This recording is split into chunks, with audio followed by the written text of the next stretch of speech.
doing.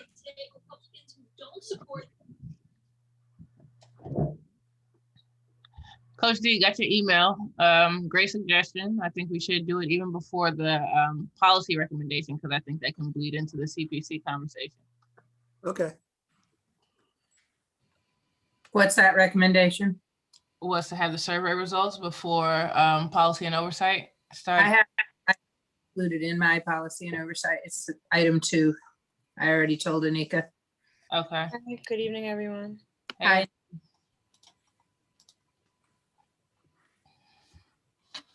All right, looks like we got some folks.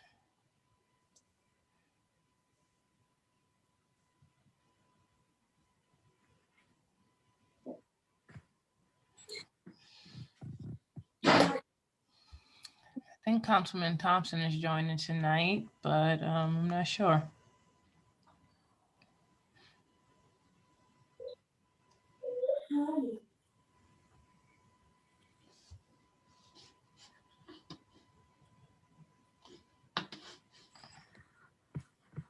All right, so we can wait like 1 more minute, and then I guess we can kind of get started.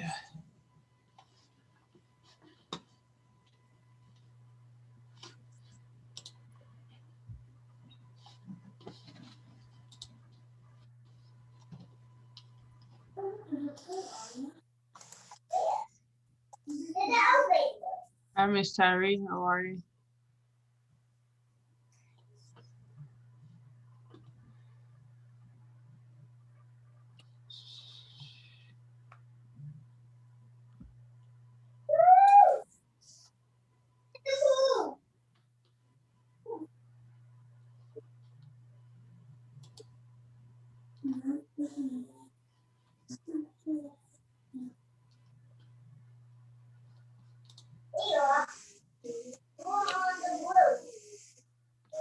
All right, go in. All right, I guess we can go ahead and get started. So thank you everybody for joining. You know, it's crunch time, so I haven't completed, you know, gotten into completing the draft. I know today was the deadline for the finalized draft, so I wasn't able to get, you know, a good portion of it done, but my goal is to do a lot of work on it this weekend and hopefully have something by Monday. And would love to, you know, meet with Mary and folks who are interested in writing either tomorrow, Friday. I don't know if people work on weekends, but that's my thing these days. So yes, want to get started on that. DC Lackey, do you have any comments or anything you want to say?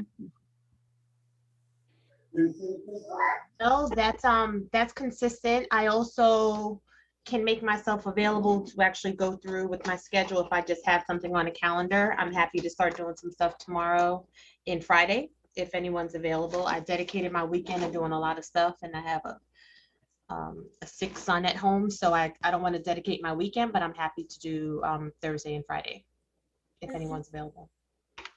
Yeah. So yeah, after the call, I'll just circle an email. I'm definitely going to be available. Is a snowstorm coming again? I can't believe we still have snow in the sky, but I'll be able to, you know, do some work Thursday and Friday. So folks who want to join in on those calls. I'm a fashionista. So first thing we had on the agenda, so Mary actually said that she has like the survey results in the presentation from the subcommittee of policy and oversight.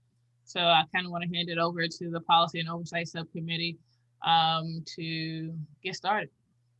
How's that sound? So I've written a summary, and I also want to say that I too am post second dose of COVID virus. So I'm not COVID vaccine. So I'm not at my best as well. And my back is out, and I have no nurse for my handicapped son tonight. So my time is rather limited also. But saying that, I put together a summary of general recommendations. Didn't go into all the minutiae because many times I've asked for feedback on those things, and I still would like to receive feedback from members of the commission about things that they would like to alter or change, but the overriding concepts I think we can do. The 4 areas covered we were to address were in the policy and oversight subcommittee. What functions should the police perform? Employing smart and effective policing standards and strategies, fostering community-oriented leadership culture, and accountability, recruiting and supporting personnel. And by the way, I have now established a YouTube channel and a Facebook page, both of which have all of the videos of the previous meetings on them. And I also put up a letter that Dwayne was good enough to forward from an attorney that is very interesting in its critique of police reform efforts, not ours, other people's, and several other things. And I will be continuing to add to that, and I'll be happy to post things that others want, or they can post themselves. Would you be able to share those links with us via the email thread that we have? I will try after I do this, but it's easy enough to find. All you got to do is go to YouTube and type in City of Mount Vernon Police Reform, and the same on Facebook, and it'll come right up. It's no fancy name, just Mount Vernon Police Reform. Okay, so we believe that it is essential that to foster community-oriented leadership, to be cognizant of culture, and to improve accountability, and to demonstrate the smartest and most effective police standards and strategies, it is necessary to assure that civilian input be sought, accepted, responded to, and incorporated into all decisions made by the police force. This civilian oversight should be as varied as our community is, and every attempt to have representation that reflects our community in regards to finance, race, religion, ethnicity, and neighborhood be made.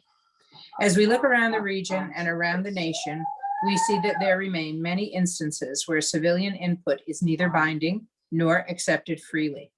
We see complaints that our type of effort has been taken over by police departments or DAs. We see comments that the Police Reform Commission is not representative of the community. So in our recommendations, we recommend that the MVPD develop and have a mission statement, a vision statement, and a value statement through collaboration with line staff, and that the mission statement will address current views of the MVPD and how it serves the community. The vision statement will be about where the department sees itself in 5 years, and the core values will be the basic beliefs that the MVPD holds for all MOS as they perform their duties. We recommend that an annual citizen surveys that cover the topics be conducted, and that the results be published and used to identify trends, perceptions, and issues that the MVPD will want to address to maximize their performance and improve community engagement and collaboration. And right there is, Anika, you're ready, right? Yes, I'm here. Does somebody need access to sharing the screen or anything like that? Anika? I don't think I need access. I mean, it's a bunch of words on paper if you guys want to look, sure, but I can just talk if that's okay. Okay. So I'm going to give a little bit of background about this survey before I get into some of the numbers.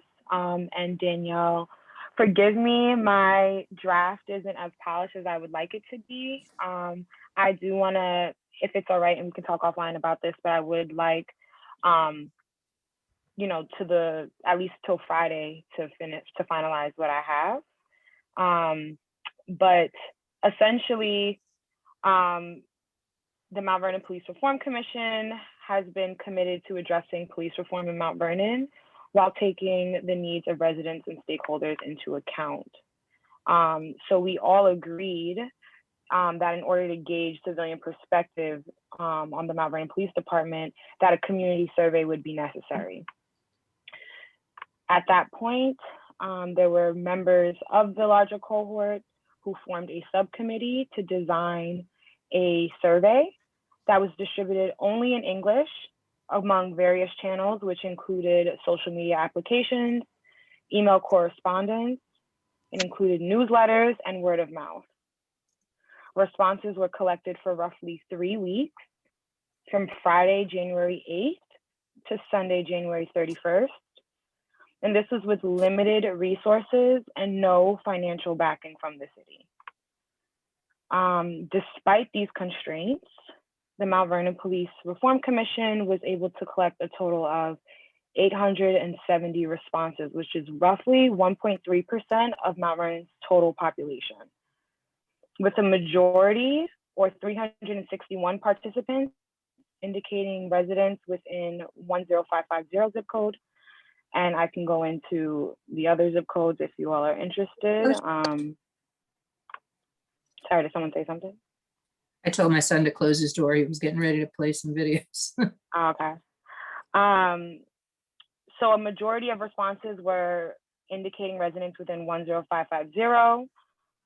309 individuals indicated residents in 10552, and 143 indicated residents within 10553. Only 6 persons responded or noted 10551 as a zip code, which is utilized for post office boxes.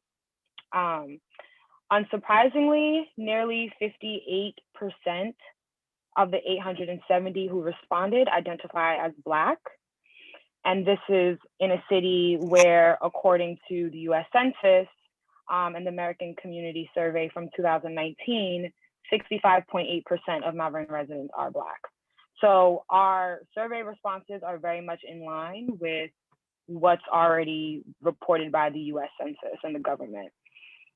And other percentages, racial percentages, were very similar to the US Census as well, including what we collected was 25.3% respondents were white or identified as white, 9.5% identified as multiracial or 2 or more races, 2% identified as indigenous or native. This actually was quite different than the US Census. I think their percentage was 0 for indigenous / native. 1.6% was Asian, 1.4% identified as other. Only 9% of the people who responded to our survey identified as Hispanic or Latino.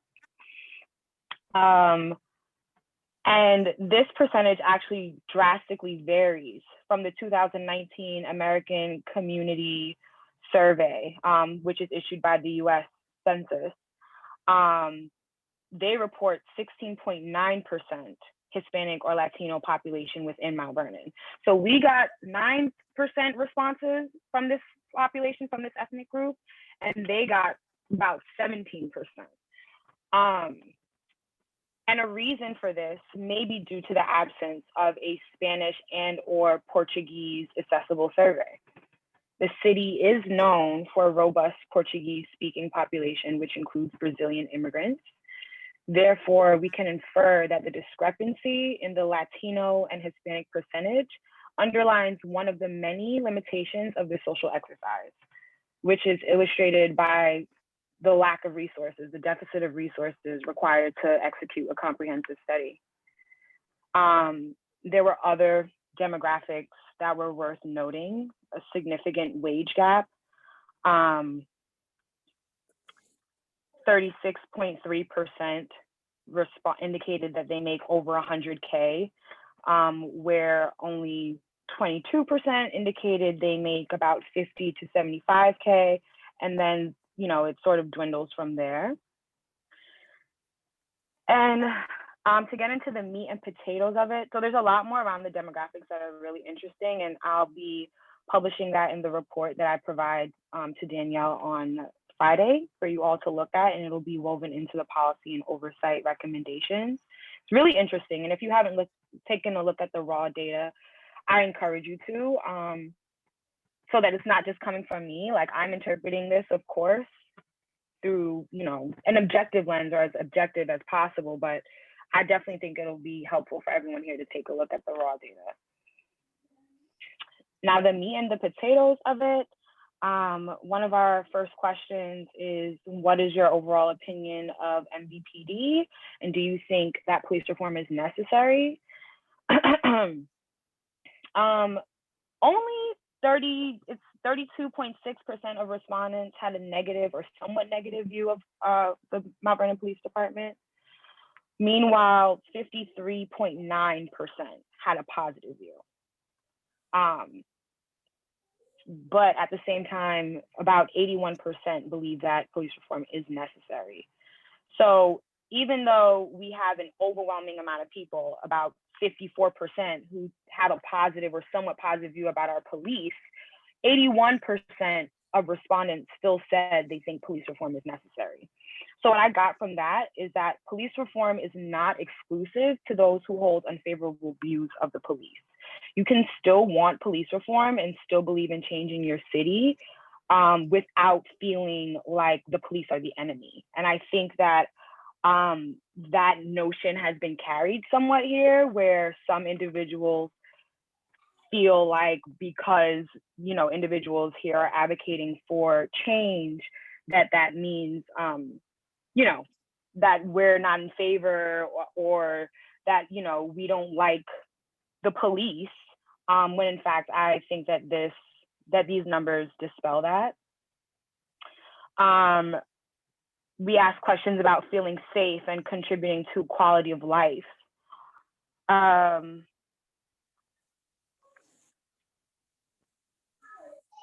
me see here.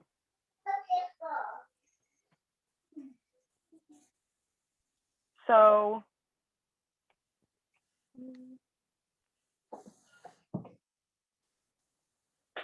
sorry, I have a lot of numbers going on.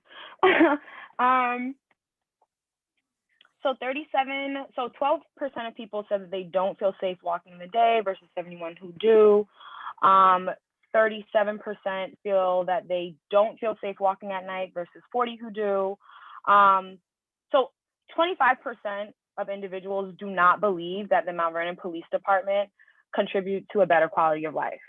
So 25% say, I don't believe the Mount Vernon PD actively contributes to a better quality of life in my neighborhood, but about 40% of people do think that the MVPD has a hand in their quality of life in their neighborhood and what they see in their immediate community, in their immediate surroundings. I think that that's important to keep in mind when we're considering effective strategies for the police. There's also 70% of people who don't know their officers by name or sight. So some of these individuals who may not believe that, you know, these officers don't contribute to a quality of life could be, and it, you know, it's not an assumption that I would jump to or that I'm going to put in the report, but it's just some food for thought. It could be because they don't see the officers. You know, you don't think that they contribute to a better quality of life in your neighborhood, also because you don't see them. They're not around, according to 70% of people here. So I think that that's important to keep in mind. Moving on to civic duty and reporting. Filing a complaint against the Mount Vernon Police Department, 43% of respondents would be less than comfortable filing a complaint against the police department. So transparency in cases of police misconduct seems to be a big issue. 82% of respondents indicated that they don't believe that the Mount Vernon Police Department would be transparent, or that they're unaware of any misconduct in the Mount Vernon Police Department. And I think for those large majority of individuals who answered that they were unaware, I think that's very important for us to pay attention to, because there is misconduct in Mount Vernon Police Department. And the fact that such an overwhelming amount of people don't know about it, there's clearly an information gap that needs to be addressed. And individuals are saying here, roughly 78% are saying that they would like an active role or more involvement in how MVPD services the community. So I think that's very telling for CCRB work and just the opportunity for civilian oversight, where there's this information gap. People don't believe that the PD is transparent, or that they're unaware of any issues that are going on, but that 78% are still saying that they want more involvement in how the police service their community. There's also another number that I'd like to throw out there that's pretty interesting.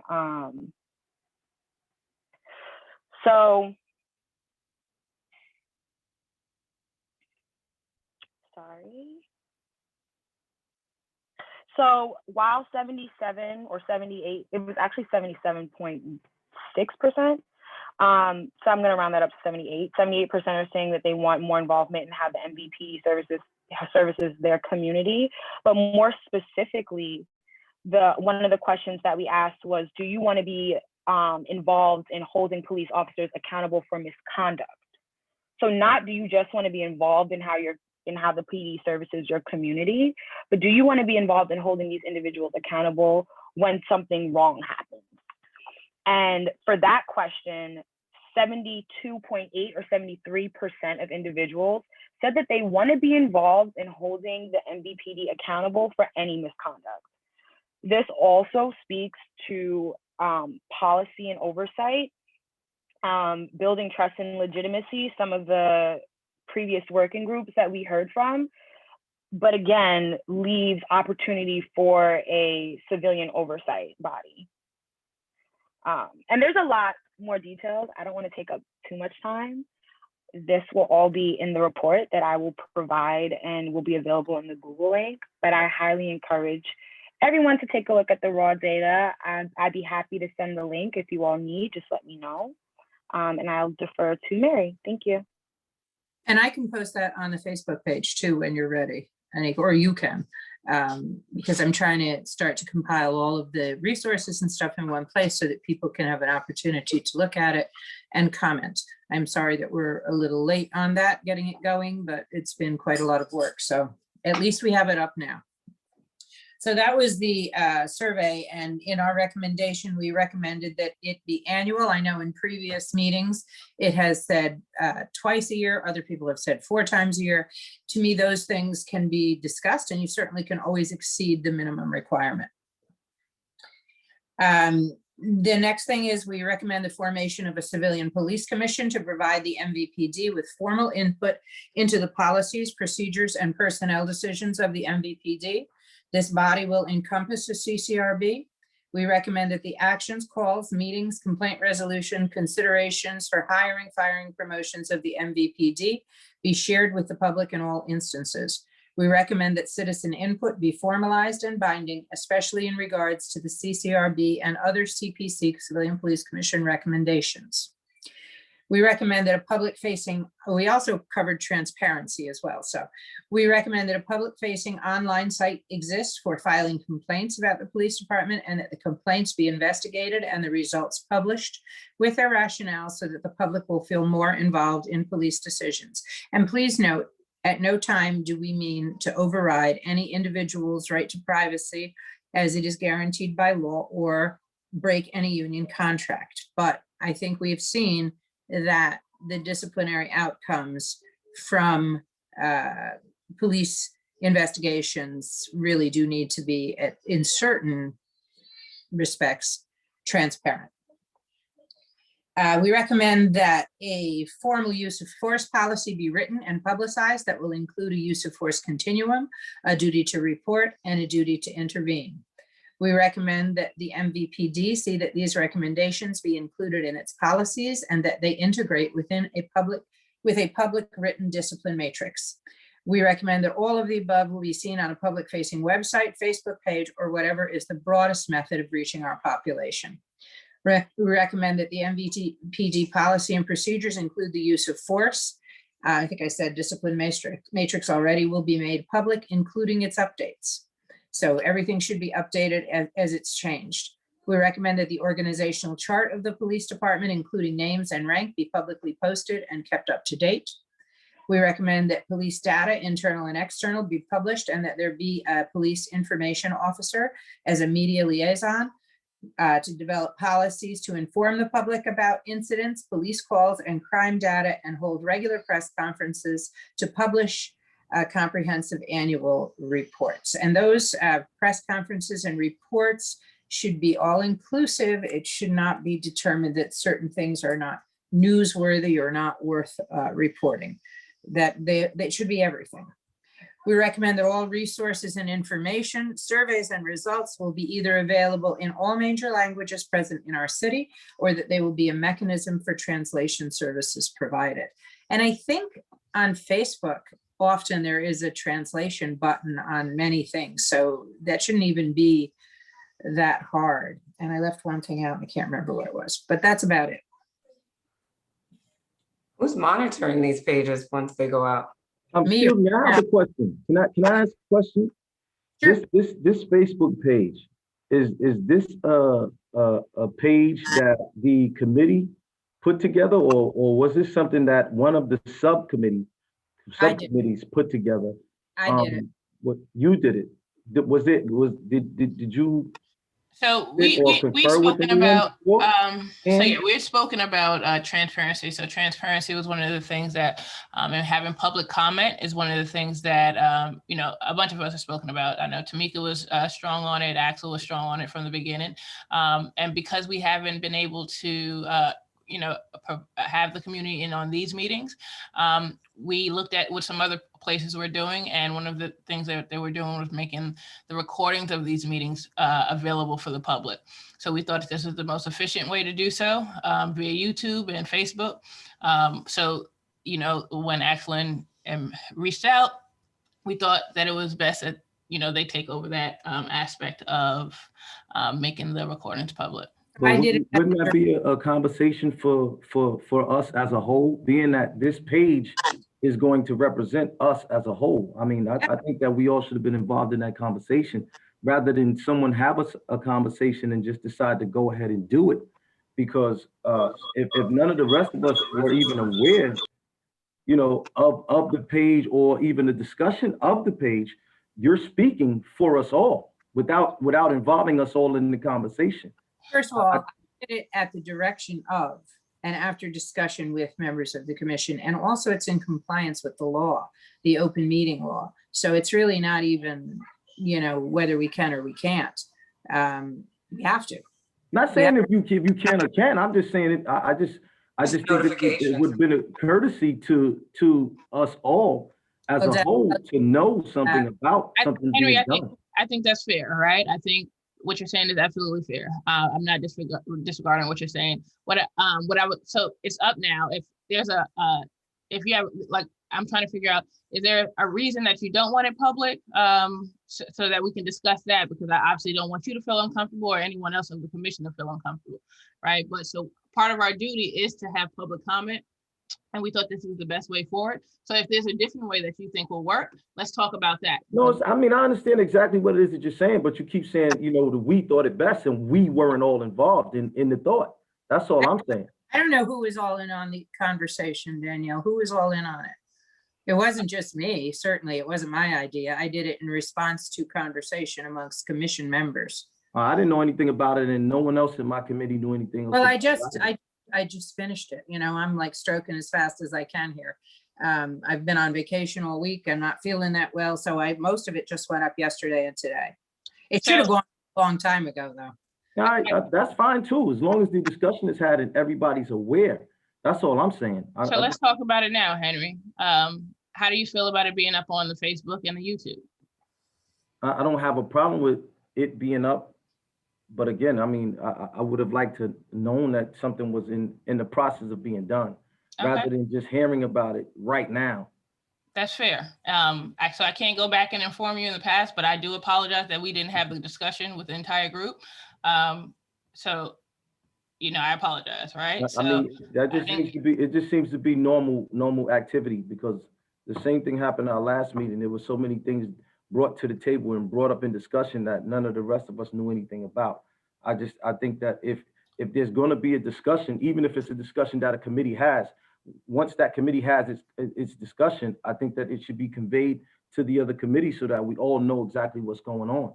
It's like, I agree with you. I agree with you. Sidebar conversations and then springing them in the meeting that we're all at is kind of disrespectful, if you ask me.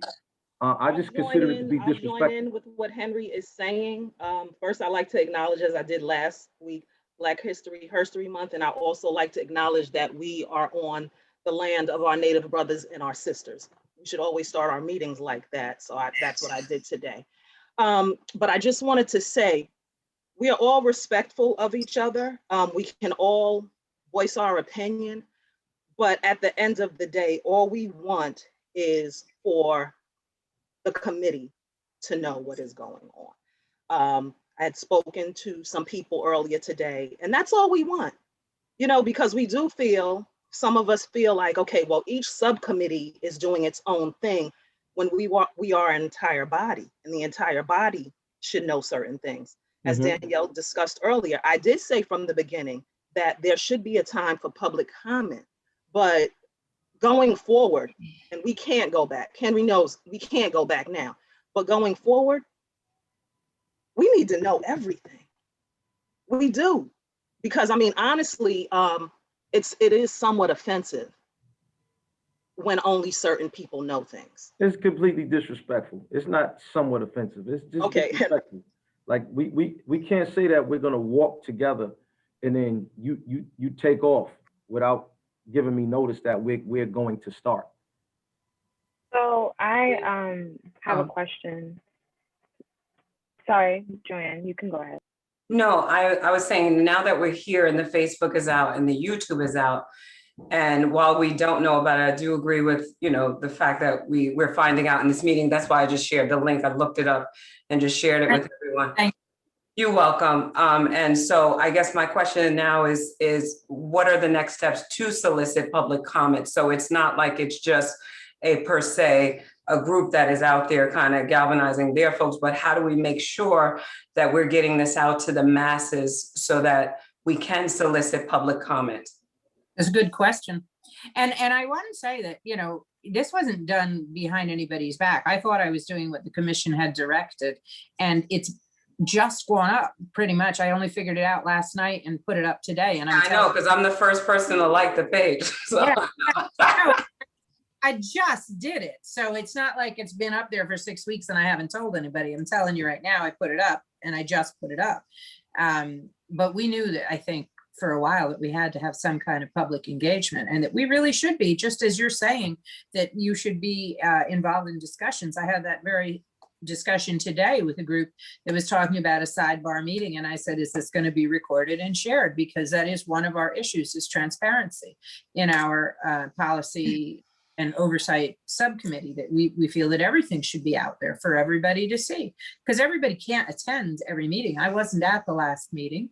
I couldn't be there, but I still wanted to see what happened and what was said. So I'm in 100% agreement with you. And And I think, Mary, to that point too, Mary, I think it's more than saying, hey, go Google, the name is easy and just Google it. But as a committee, you should be sharing it with us to say, hey, here's the YouTube thing and here's the Facebook as well. I didn't even have time to do that. I didn't even know. No, but now you have time, so that's great. No, I don't have. But then don't do it then.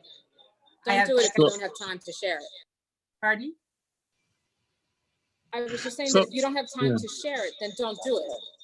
All right, I'll take it down. So I think we're moving in the wrong direction, right? So No, I think the page is a great idea. You know, it is important for all of us to share the information, whatever that information may be, because as a whole, we want to make sure that we're all on the same page. And you know, the community sees us individually as we're out and about, right? So when any questions arise, we want to make sure that we can answer it as a unit. So we're all on the same page. If they ask me a question, it should not differ from what they asked DC Lackard or Mr. Terry or anything like that, right? So we just have to make sure we're tightening it and on the same page. So that's just a minor slip up. I know people, some of us can be very upset. You're entitled to be upset that we weren't informed of the page. It's okay, but we're gonna move past it and make sure that we stay abreast of everything that's going on. What I would like to do is create a hopefully everyone has Facebook Messenger, where we can all have a group on Messenger, and so that we're not texting each other so much. We can just, if an idea pops up, we can just put it in Messenger and communicate that way, so we can all communicate. And then those of us who work all day or are stressed for time, you can go back in your notes and see what the conversations were about and things of that nature. Because I think that would really work in our best interest. You know, because the end goal for all of us here, we all show up because we want to do right by Mount Vernon and right by the citizens of this great city we call home. So I do believe we're all moving in the right direction. I appreciate, I can't go without saying, I appreciate Mary Kingsley and Danielle because they do a lot of the forefront work when a lot of us can't be there. So, you know, it's just pushing everything forward because like we all know we're on a time frame, right? We're on a tight scale because all of this has to be done. We have to get it out to the community. We have to make sure that we're totally transparent with everything we're going to do going forward because we don't want any hiccups or any pockets where people could say, well, they're doing this and they're doing that, and I don't know about it or whatever the case may be. We want to make sure that it's a tight unit, totally transparent, and whatever needs to be brought to the table, we want to make sure that we can discuss it in a respectful manner and just get the information out. And because our end goal is all the same. We want to do what's best for our city. So I appreciate each and every one on this call today because we're doing what's best for our city in the interim. So thank you all. Thank you for your support, Derek. So I think what we can cover really quickly so that Mary can continue on with the rest of the presentation. I'm pretty done. I mean, that's Okay. it. Awesome. So let's talk about a distribution plan. Like, how does everyone feel is the best way to distribute this to the public, the masses? So what we can do, Mary, if you don't mind, is pulling those links. Are you able to share those with me? And I can send them out in a follow-up email? Oh, sure, I can do that. Okay. That's no problem. So I can share that with the commission. Is there any other thoughts on how we want to distribute this? Also, if we want to do a virtual town hall, so to speak, where people can chime in, that would be a great thing because we can have someone monitoring the comments and we can, you know, address the comments as they come in. We will get a lot of crazies. We already know what town we live in. So you will get a lot of crazies who want to just get on there and act crazy and act a fool. But I think a town hall would be great because now we're making it totally available to everybody in the community. And if they wanted to say something or address something or input something, because that's what the state is mandating us to do anyway, is to make sure that the community is involved. I think a town hall is a great way to get everyone involved with that aspect. A great idea. All right. And this is why I'm running for president. I'm joking. I'm just. All right. So what do we do for a distribution plan with the survey, Anita? What do you mean? What do we do? Like, what was the distribution plan? Yeah. How did we get it out last time? I was like the specifics or just an overview? Because it was social media, it was email, it was newsletters, and word of mouth primarily. Okay. But if you want specifics, like I can tell you like what specific apps, I can tell you, you know, who sent what emails, I can tell you what newsletters they were distributed through, if you want to know those details. Do you think we'll be able to utilize all of the same channels for the page? Some of them, yeah.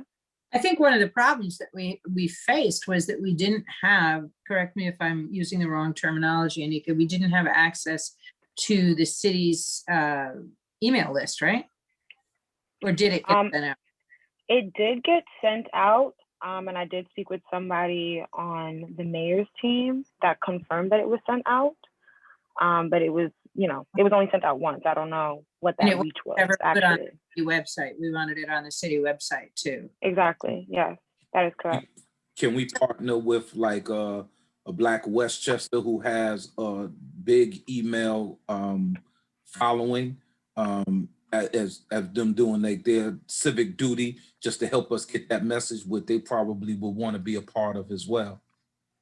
I think we partner with anybody that wants to. I mean, certainly that's been our attitude all along, that the more public involvement and the more transparency we have, the better.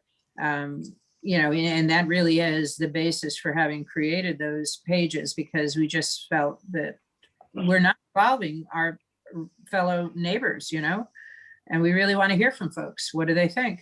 I have another question. I'm sorry. The survey, I heard you ring out a few zip codes. I didn't hear 10550 though at all. So Yeah. you That had was the no first zip responses code that I from that zip code? mentioned, Mr. Terry. Hmm? That was the first zip code that I mentioned. Okay, I didn't hear it. That's all. Thank you. And I'm sorry, Nick, uh, we're just bumping into each other tonight. I had I a question really quickly in regards to the survey. I would say that the survey did get distributed through the city's newsletter, I guess, thing, but I don't know this. I'm a business, I work in a business in Mount Vernon, I don't live in Mount Vernon, but does Mount Vernon have a government access channel? no, Oh, okay. That killed my idea. I was just gonna say yeah. that would be a flaw. So we did explore as a subcommittee other options other than digital for us to get this survey out, because we understand that not everyone has access to internet, et cetera, et cetera.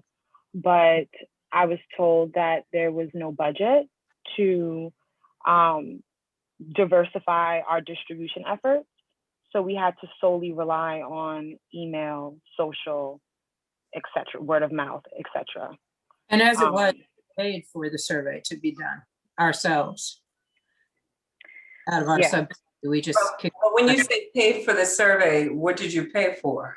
We had to pay for. We had to pay for a premium service. Most survey channels, when you have a free subscription, they only allow 100 responses and 10. Oh, okay, so you had more than 100, of course. So you have to pay for what's called a premium service. And the first tier of the premium service that we paid for allowed up to 1,000 responses, and we collected 870. Okay. So yes, I think we could work on, if we can team together.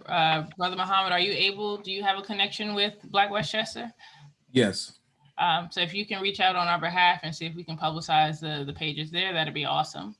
I just sent to you, Daniel. I sent you both. Thank you. Just to sort of itemize the places that we sent, Danielle, because we did try to keep a running list. But it was the Oakwood Heights Homeowners Association, which is a neighborhood association. So several neighborhood associations, the Fleetwood Neighborhood Association, Neighbors That Care, Good Neighbors Block, the City Hall mailing list, as Joanne confirmed for us. The mailing list for the Charter Revision Commission. We used a social app called Nextdoor. Facebook was also posted to, Twitter was also posted to, Instagram was also posted to. This is on personal pages, just asking people to distribute through their personal networks, of course. Westchester Black Women's Political Caucus was also reached out to.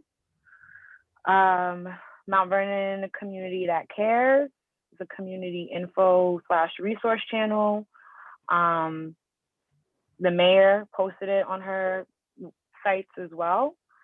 And Tyree Woodson Samuels also distributed it through his newsletter. He was contacted as well. Okay. And Excellent work. I posted it on Mount Vernon Newswire and a couple of other Facebook sites that I could find that I thought maybe people would respond to. Anything we could think of, we did, you know? Okay. And I did with the youth sports. I did with the Mount Vernon high school sports, and some of the youth sports. We sent it to them as well. Awesome. And I have a quick question. We've Sorry, done Danielle. it on some personal pages as well. Absolutely. I have a quick question. So I'm hearing a bit about outreach. What exactly is the type of engagement that we're looking for from people? Like, so let's say we send it out to all of these groups, right? We hit 20,000, unique users. They go to the page. What is the goal that we have when they see the page? Because, just speaking realistically, like we might have one person probably look through a 2-hour video, right? Like, what is the type of engagement that we're looking for? How do we solicit that? And what is the ask that we want from them? If we're only thinking about just sort of like getting it out to people, we have to make sure we're getting in again what we want.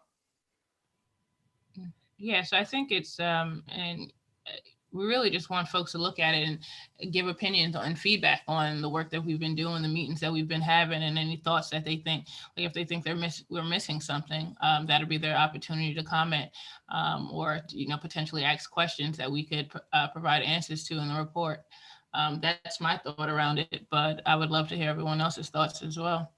And I can read you what I wrote. And I want to say to you again, I beg for input from other people. I've given my phone number, my email. I'm readily anybody can call me and tell me anything they want about this. I am delighted to incorporate other people's input. However, people don't reach out a lot, so I just have to do everything that I can. And it's really been a lot of work. And I'm going as fast as I can. So this says, this is a citizen-run page created to inform and solicit information from the citizens of Mount Vernon, New York about the progress, plans, and thoughts on the police reform effort in Mount Vernon. That is in response to Governor Cuomo's, I gotta change that, it's a run-on. It's in response to Governor Cuomo's Executive Order 203. We will post Zoom links to past meetings, proposed draft reports, and external links and information gathered during our research and discussions. Feel free to comment and provide input on any police reform topic for our future.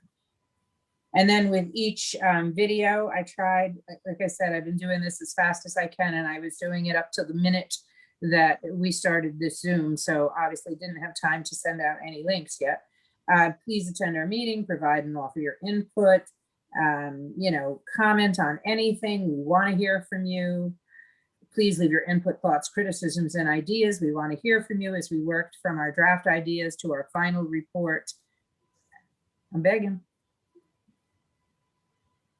So that's what I put. I'll take any feedback, anything, because even if somebody's like really seems to be off base, if 15 people come with that same off base thing or support it, there's some merit in there that needs to be listened to. I learned a long time ago that sometimes the loudest yellers are the people that really need to be heard the most because they feel like they haven't been. And I think that's what a lot of this police reform is about for me, is ensuring that people who feel that they haven't been a part of the process before find a way to be included.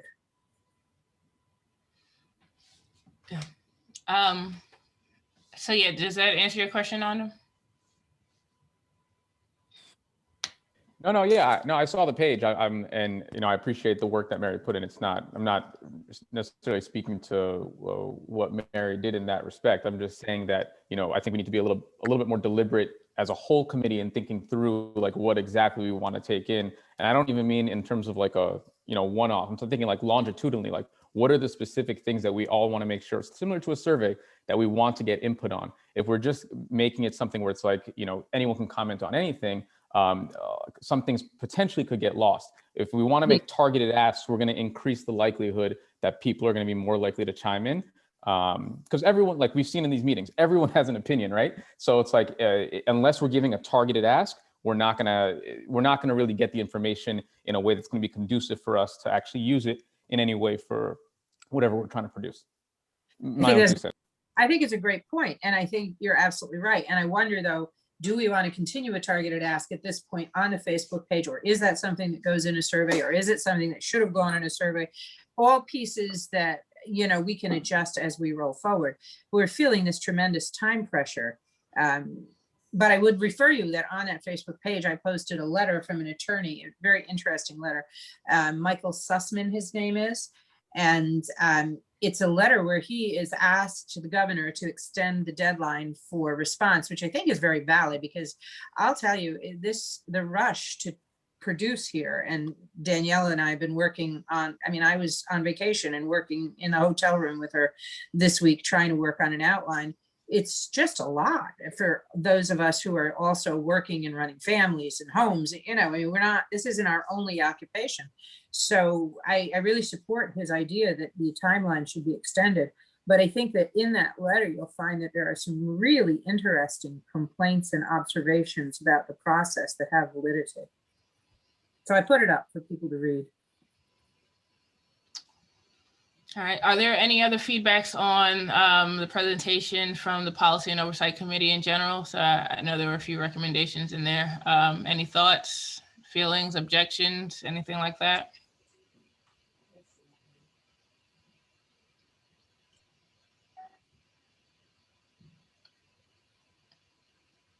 No.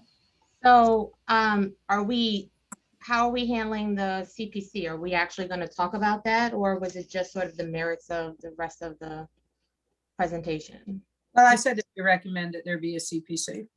Yeah, I'm not sure. We should dive into the details of that so that we can, discuss as a commission which way we move forward.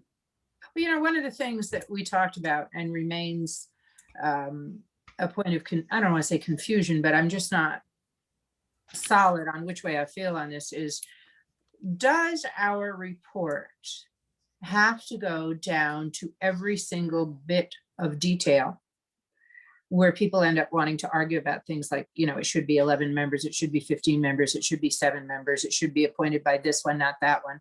Or do we just need to say that we believe that there should be civilian oversight? So I'm not sure how deep we need to get into that in this report, particularly given our short time frame, and given that we know that that report will be looked at as a framework, and we have a mayor and a legislative body that are going to have input into how that goes. So I'm not sure that our time is best spent arguing those details. I would take the opposite position if necessary. I can do that, but I'm not sure why. I personally, I wouldn't leave it so open-ended. I don't think it has to be, to the exact detail. But I think, there's three different ways of doing oversight. You have the advisory, you have something to implement the rules, and you have something that's more of not observant type of oversight.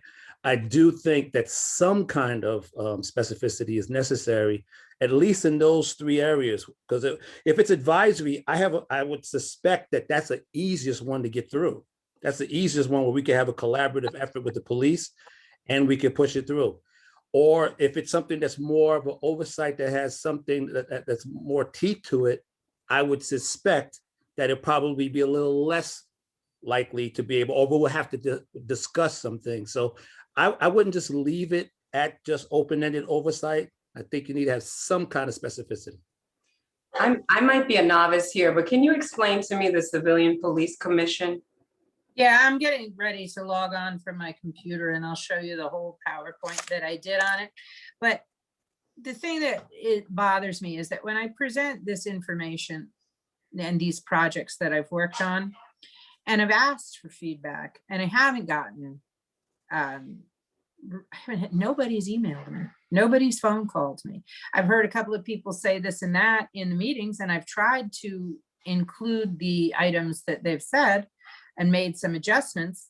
I'm just trying to provide a framework for discussion. I would say here, Mary, and I'm just jumping in here, is just like you said earlier about the Facebook, and I think Danielle said it, we can't go back to what was. We're here now and we kind of need to press the gas and move forward. So I think that we have a good representation of folks on this call right now who are asking questions, who want to be involved, want to be engaged. And I think we just have to take it from there and go forward. I'm trying to find the Zoom link in my email so I can log on from my computer. Sure. And while you're doing that, I also just want to go back to the Facebook and all of that. I think that as we think about how the Facebook is going to look, I think that we need to think about, Anika had like great outreach, but I think a strategy for outreach might be critical because we are up against the timeline. I'm willing to commit myself here because I have a vulnerable group who won't have access to an internet, but could do paper, surveys or whatever. I would be willing to commit. I think also looking at Mary, who's doing the Facebook administration, because if it's all you, yeah, it's going to feel like a heavy lift. But I think that if it starts to become like, maybe, I'm polling this week on a certain thing and somebody else is, we have a couple different administrators that might help support the work. I don't even want to own it. I just did it because nobody else was doing it and because I was uncomfortable that we weren't transparent. Agreed. But I think if, again, we could go back and forth on this, but we're here. But now that it's here, let's press forward. It's a public thing. I didn't close it down to anybody. Anybody can post what they want on it. It's totally fine. And Joanne, would you want to be an administrator on the Facebook page? Sure, I'm willing to help support. Is there anyone else who would be willing to step into that role as well? I don't mind. Okay, you can also make me one as well, Mary. Okay. I Also, got it. can we I look have into Facebook possibly doing something where the community can dial in? Because I know a lot of our seniors don't like she said earlier, don't have access to internet and things of that nature. So Facebook friends with you to add you, so please send me a friend request. I hope we're friends. Are we friends? Yeah, Okay. but I don't think Danielle is. But anyway, Danielle doesn't have friends. I'm just messing. Does the city have a robocall? Because that could also help with getting this. Oh no, okay. That would definitely help those with Limited resources. Yeah. We're gonna have to see what kind of funds we have with that. I'm gonna have to do a fundraiser just for our group. Also, I don't have much, but I have a couple of dollars. If you had any expenses with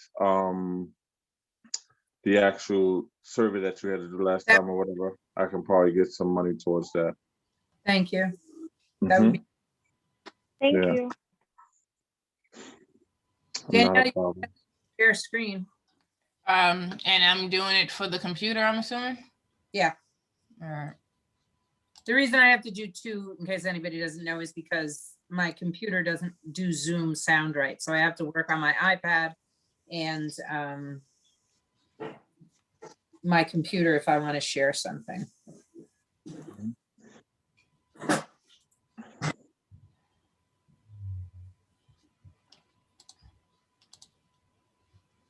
Okay, here we go.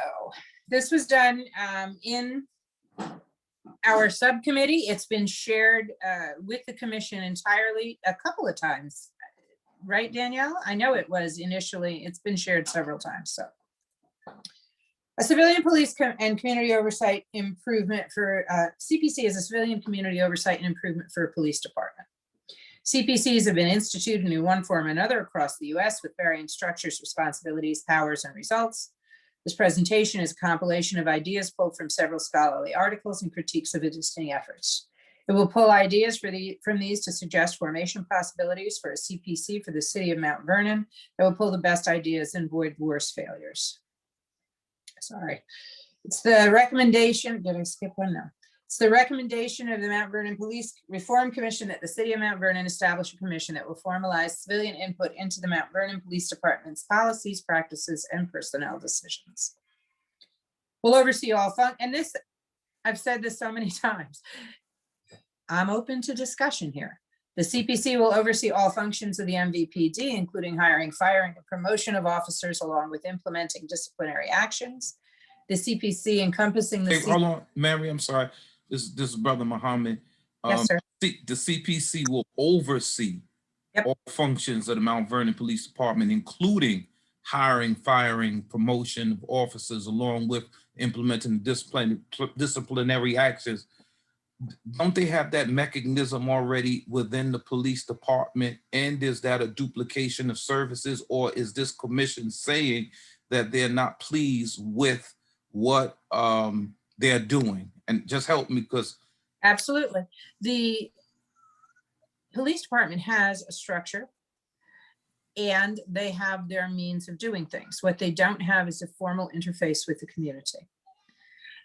This is designed to provide a formal binding interface with citizenry, that my personal belief through my reading, and I must tell you, I did not start out with these personal beliefs. These are personal beliefs that evolved through research, and I've done a lot of research on this, and you'll see that there are clickable links, and there are, I have bibliographies and everything.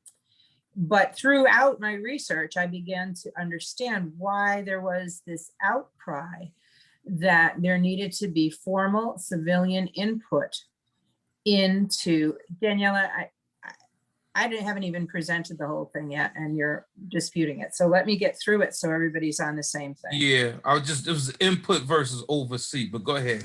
Well, the criticism is that input has not been effective. The criticism is that, CCRBs and civilian input into the police department is largely ignored. And that is the thing that we were trying to avoid. That it will review in all investigations and complaints involving police officers. It will suggest, review, and approve all proposed changes to policies. That they'll develop new policies with the consultation of the police chief, commissioner, and the union. And that they'll include citizens assigned to the CCRB and review their investigations, recommendations, and approve, add to, or adjust the same. Now, as I said in the beginning of this was a draft work. This was a work that I presented, that I've asked for feedback, that I've already altered a couple of times from feedback that I've gotten. I'm delighted to do that. And that is why I did not include this in our recommendations, but merely stated that we should have a civilian oversight commission of the police department. And I also want to say that I've firmly become convinced that the police department serves at the pleasure of the citizenry. We have decided we want to be policed. We have instituted a police department and we pay for a police department. So who better to give input into what goes into a police department and how it runs, but the citizens that fund it? But you're saying give input and everybody's agreeing with that. But you saying oversee. Yeah. Is completely different from giving input. It sounds to me like that opening sentence or that opening bullet is saying that committee is going to dictate how and what they're going to do. That's what that says to me. It says dictate. It does. I mean, that's not the word on the screen, but that's what I hear when I'm listening to it. I hear dictate. Like, I'm gonna tell you how you're gonna do things, and I'm gonna you know, say it really is so in many communities that. Yeah, but we don't want that in our community, or at least. Right, and not at all. Why don't we want the civilians to say how we want to be policed? Because if we're being honest, we don't have a citizenry that has the sophistication and ability to control the police department. And I think we do. Call it what it is. We don't have that. I'm born and raised in the community. That's what I was going to get I to. love Right. people. Exactly. We cannot have a situation where random people are saying you're fired, you're hired. They do not have the input. They don't have the ability. As an attorney, I don't want civilians telling me how to practice law and being on the committee saying, we're going to disbar you or we're going to remove you. You don't know the practice of law. No one is have to be a lawyer. No one is saying, and I said that at the very beginning, that this would not countermand any union contracts or break any personnel policies that are required. But and somebody I see put something about civil service laws govern how the PD hires and fires. I have been a member of civil service almost my entire working life, first for the state of New York and then for the city of New York. And there are lists and there are 3 people out of the lists and there are ways to get somebody to turn down so you can move up the next person. There are ways to manipulate civil service lists. We all know it. No. And we do have. Is there no way to get addicted to persuade somebody that's a part of a committee? Pardon me? Is there no way to persuade somebody that's a part of a committee? Sure there is, but there's what we're saying? But we do have, I think we have a lot of really excellent citizenry here. I worked on that Charter Revision Commission, and my goodness, I was so impressed with the quality of input from our citizens. And I don't accept that we don't have people that can do this work. But anyway, let's go on. Well, if I'm fairness, the people that were on that commission, similar to the people that were on the judicial selection committee, are a different ilk than John and Jane Q. If we're gonna talk, let's talk honestly. We can't attribute to the other 60,000 people in this community the same skill set, the same intellect, the same life experience, the same emotional intelligence, and the ability to responsibly make these decisions that maybe 5,000 to 10,000 people in the community. That's not real. We got to be realistic. So I think what William is saying is important, and I understand, where you're coming from, William. But I don't think that a CPC, and correct me if I'm wrong, Mary and Coach, means that all 68,000 of Mount Vernon is going to be able to hire and fire and have a say in these things. Like, it's going to be to scale or a sample of that population. And who gets elected and how that process goes, I think is up for discussion, so that we can guarantee that the individuals on civilian oversight are of ilk, are responsible, are, do hold a certain level of education or experience, whatever have you, to make sure that that process is refined in such a way that it's a responsible duty, a responsible civic duty, and not that it's just any Jane and Joe from anywhere joining the CPC. Am I correct in that, or? You are correct. I have a misunderstanding. Let me just say that, if I could say that, let me just say this. In general, if you look at the book, this collaborative book, which is really big and huge in terms of what can be done and what's being done and stuff along that line, it basically comes down to three things. Do you want oversight that can have advisory, investigative, and no say in what the ultimate adjudication of a civilian complaint is? Do you want the type of oversight that Detroit has, where it's a civilian complete control, whereas the commissioner's answers to the civilian body? Or do you want something in between where you have subpoena power, investigative power, and able to come to a conclusion, but at the same time, the commissioner has the final say or does not? That's basically what it comes down to. If we agree that if we can first ask, should we have some kind of oversight, and then find out to the extent that we want to have that oversight. So for instance, if the CCRB is all that you think we need, then I think that's something we should just put out there. If you think you need a little bit more, we should do, and then go into the particulars of what that really means. So if I may, one thing where we started, right? I don't know if you had a chance to touch on that. I did a lot of research when I'm trying to catch up here, and I would love to be able to just get through the whole thing and let people. Yeah, Mary, give me 1 minute real quick, if you don't mind. All right, so I'll be back. So the way, just because everybody is concerned about that overreach, right? We did a lot of research on CCRBs, and the thing where you can look at communities where it worked and didn't work, right? And we will get a CCRB. The city council has already legislated that, right? I mean, we can add to that in terms of policy, but Mount Vernon is most probably going to get a CCRB, right? Because our legislative body has already decided that we're going to have that.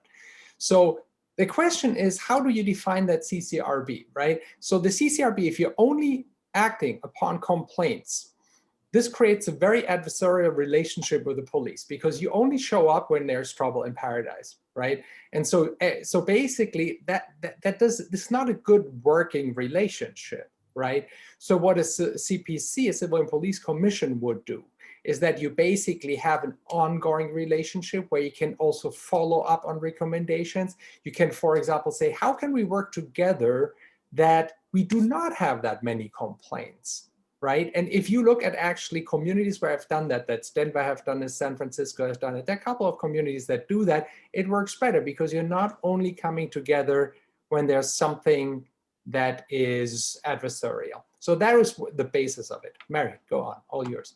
I wanted to interrupt because I'm looking at the time, and I know that this presentation, Mary is right. She has sent this presentation out. She's emailed it. I know that it's been talked about, and I want to actually make an argument against the CPC. And I think we need enough time for us to have a robust conversation about it. So if that's okay, I would like to. Well, I agree. Because I think, Mary, you've given enough for everyone to hear what it is that you would like to do. The presentation is longer, so I think it's not fair to not talk about, you're talking so much about why we should have it. There should be enough conversation about why not. And I do believe that my presentation speaks to that. And I am co-chair, and so I am going to actually do that. So, well, if you feel that that's how a commission works, that because you're co-chair, you're in charge. Actually, I've actually not, Mary, listen, I have not done that. I have let you talk for an hour. Okay. We said this earlier today. We said it earlier, okay? I know. All right, thank you, thank you. I did not want to talk for an hour. I did not want to present this. I was asked to present it by members of the commission. I specifically said that I was only saying that we feel that we should have a civilian police commission oversight. Not that I wanted to go through all the details of how that should be constructed. I specifically. Well, that's great. So we're on the same page. And I think you've mentioned enough merits of a CPC for us to at least have a dialogue about the reason why. I began to talk about this last week and I was cut off before I could even get anywhere. And so I would just like the opportunity to be able to talk about why you have a very firm reason why you've had the whole month of January to do that. I just want to be able to give a reason why we should be looking alternatively at a not doing a CPC. All right, so these are my arguments against one. One, we already have a civilian police commissioner. That is myself, that is Commissioner Glenn Scott, First Deputy Commissioner Ernest Morales, and myself. The responsibilities of the police department are given to us in the Mount Vernon City Charter in Article X, Department of Public Safety. You'll see those in 114, 115, and 116. 114 gives the Commissioner of Public Safety. He should be the head of the Department of Public Safety, which is the police department. He shall appoint to hold office, and there's all these things, and it gives the First Deputy Commissioner, the Second Deputy Commissioner, and a host of other people responsibilities, and you can look through that. As well as Chapter 115, powers and duties of the Commissioner and the Deputy Commissioner. And Chapter 16, rules, orders, and regulations. Again, I'm not going to get into detail about that. All of us are we're equipped to do that. And I'm not going to go into detail other than if we are going to, out of recommendation of this commission, say we are going to create a totally separate civilian police commission, as I have been saying all along, I'm not against something that looks at civilian input. I am questioning the implementation of that. And I do happen to believe that we as a commission by April 1st, and if you see other commissions throughout the state, their recommendations are broad, but they spell out specifically what needs to get done in a broad nature so that the police department can implement that. So whatever it is that we want to do in this commission needs to be specific enough that the recommendation is then given to me for me to implement. So if we're talking about vague of, very vague of we're going to do a police commission, who's going to actually set that up? Do you want us to do that? If the recommendation is not the city council is to approve whatever the recommendations are, not to actually create the recommendations and the implementation. And that's where I'm concerned. The other point I want to make is the survey that I think that subcommittee did a really good job in putting together. Undoubtedly suggests that something does need to be done. It does not speak to the demand for a civilian oversight commission. 33% have a negative view of the police department, 53% have a positive view. Okay, well, what does that mean?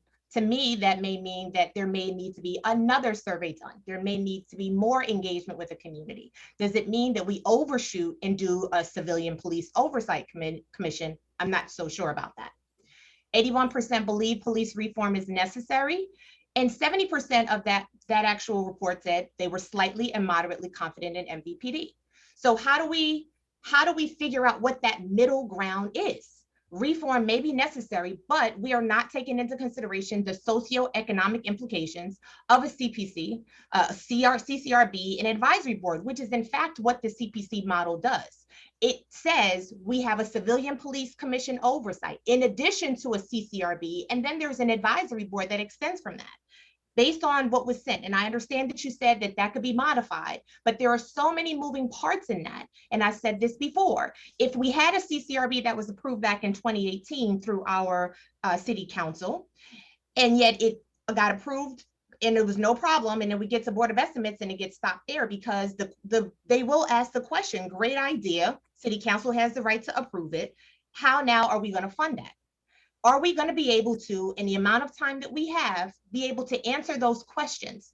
Because in essence, what will happen is our bright idea even if I have a lot of questions about implementation, if we cannot figure out how we can execute that, it is going to be a legislation that's sitting across at City Council. Just when I came on in August of 2020, and we were trying to figure out how do you community think something exists, but it means nothing, not even worth the paper that it's written on. Another argument against the Civilian Police Commission is it's too restrictive. It does not include the qualitative controls that are underway right now by the police department.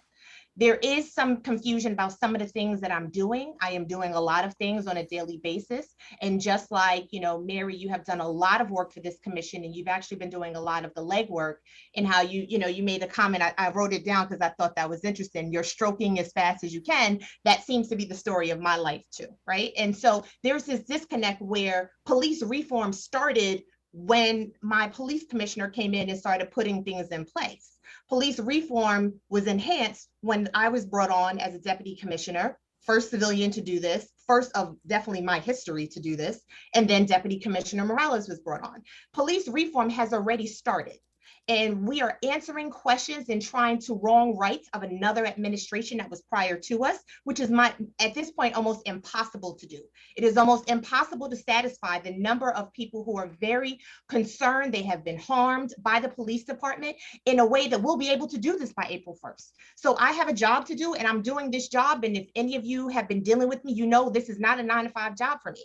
I work on the weekend, I work all day, I will most likely be here till 2 o'clock in the morning. We all have responsibilities, but in essence, what I am doing here is my full-time job of police reform.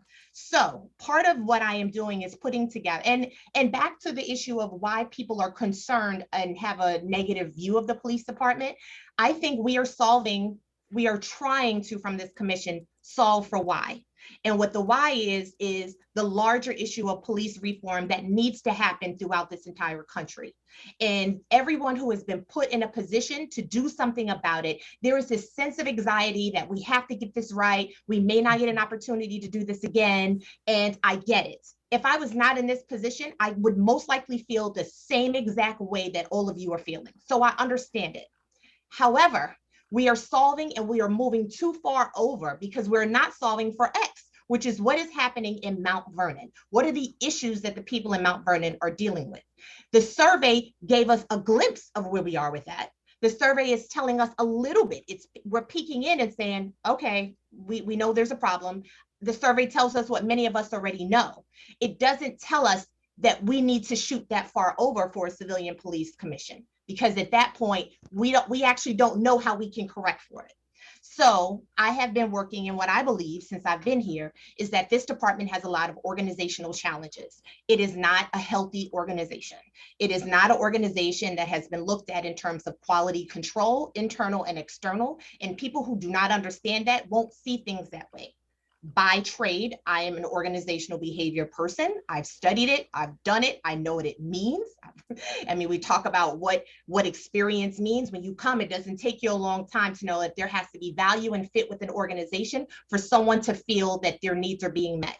Job satisfaction is a very big thing here. And you are right. And there have been a lot of things that have happened that I agree with. There are very questionable things around the civil service list. I have seen it.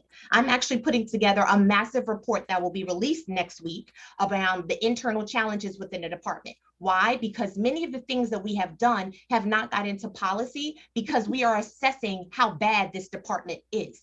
And a lot of things that we need to do, we do not have the capacity to do given the challenges we have around finance in this city.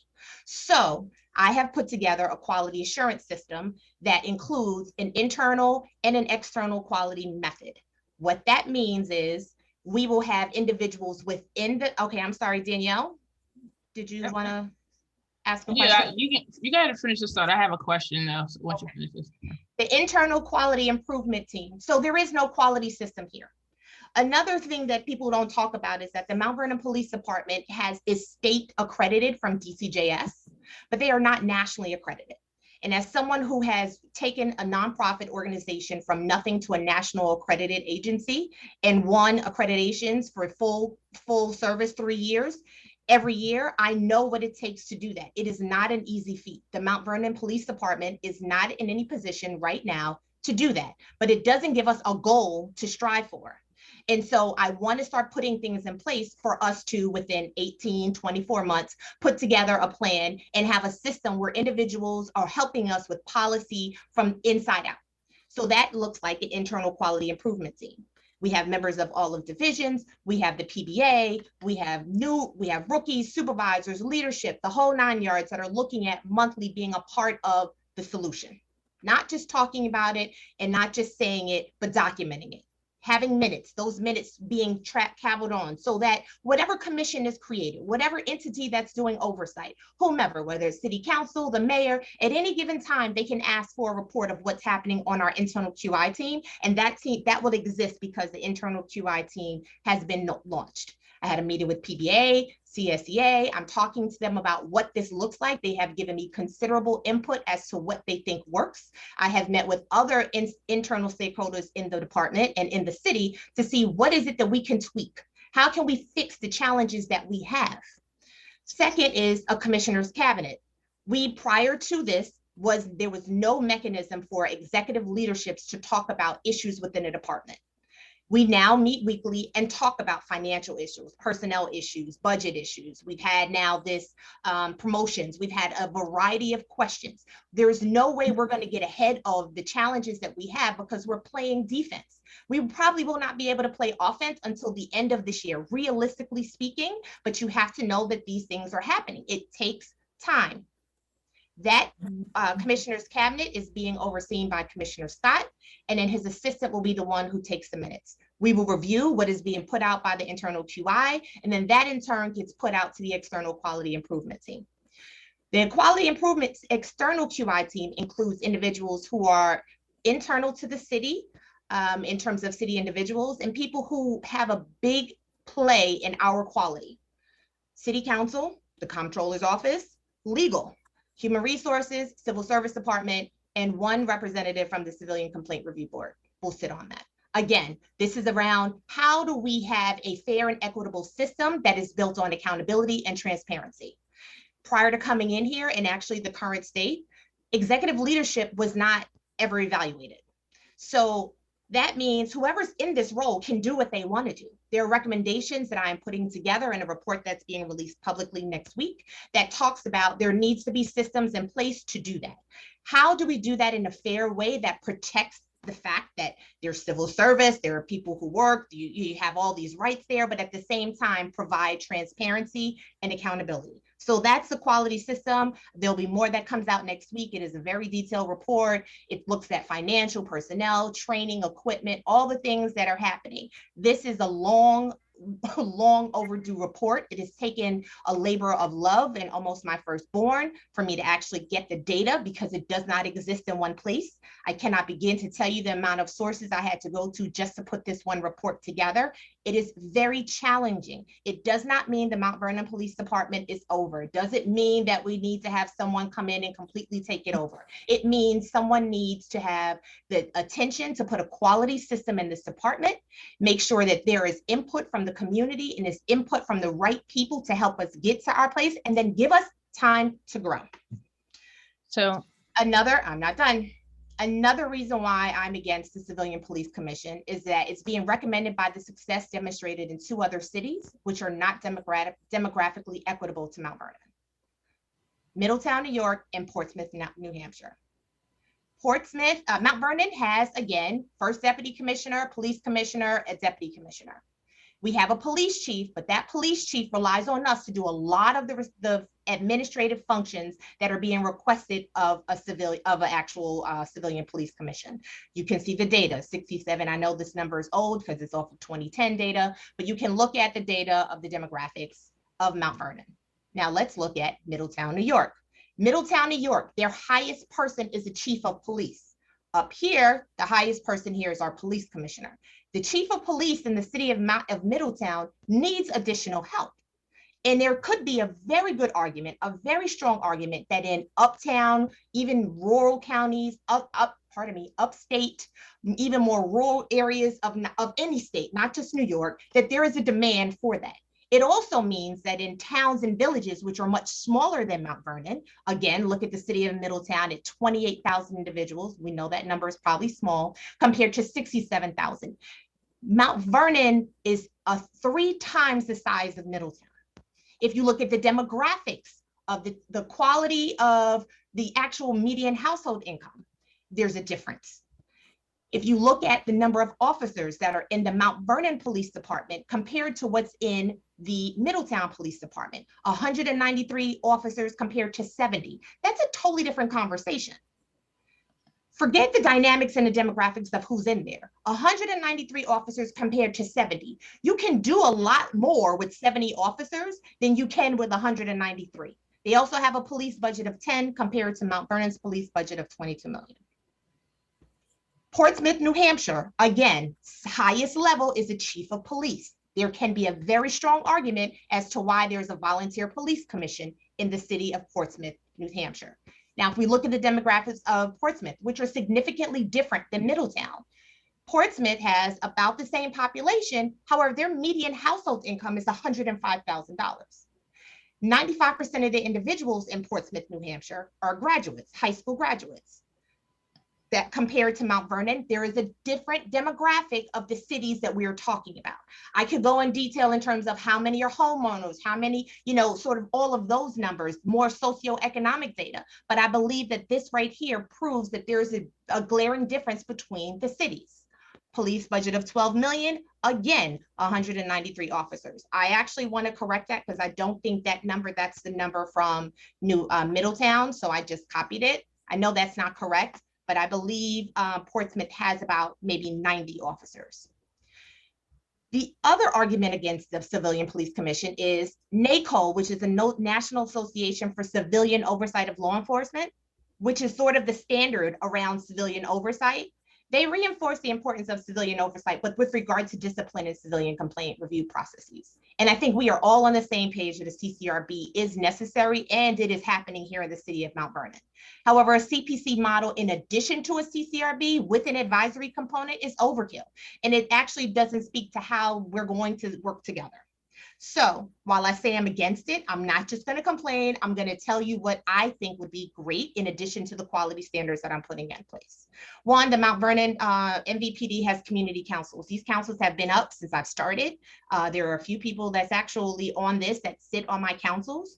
One council, there's about 42 members of the community that sit on that. And that's the hospital, that's providers, St. Vincent's, everyone who can think of that we're talking about the needs of mental health and tying into my MVPD Well and Mount Vernon Well community model, which I haven't had an opportunity to present here. I'm happy to do that offline. I don't know if our meetings are just enough for us to do that, but happy to do that.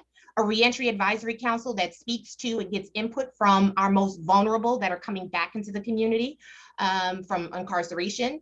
A youth advisory and leadership council that we get youth to advise us on how they're being treated and how they would like to see reform within a police department. We've actually launched, as I mentioned in the last week, we actually launched a new council, which are individuals that we pick up that are committing crimes, and we're trying to find ways to mentor them and develop them as leaders and meeting them where they are.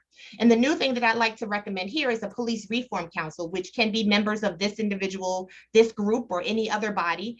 They will drive the agenda of something that I started here, which was Mount Vernon Community Conversations. I didn't do one for the month of January. I was hoping to kind of modify it and do a new one for February, which I am still planning to do. But there will be a listening forum component that will be a part of every Mount Vernon Community Conversations, and the Reform Council will drive a lot of the things that I do. Unfortunately, and I know this Dwayne brought this before, that I may not like the fact that there's a recommendation to do an oversight committee. This Police Reform Council does advise me. I mean, that is sort of what I've been doing, and that's the way it's going to continue from my standpoint, but it is an opportunity to get civilian input, civilian and community input. The last thing that I want to really mention is that I think it's overkill. We don't have the money to do it. I think it's just not a good use of resources for us to spend this time putting together a committee where we're missing the shot on some really good, and many of you have put together some very good recommendations that I would love to implement here because a lot of it is doable. I don't think a full-time civilian police commission is necessary. I do recommend that we put something together every 2 years on the odd year. So this is 2021. This committee would sunset April 1st. And those individuals can go into an advisory council. They can work on a CCRB. I'm not sure where the CCRB advisory component is going to fall. I mean, it can go anywhere else. I can still support that however I can, but there are other places where people can go and give input in the community.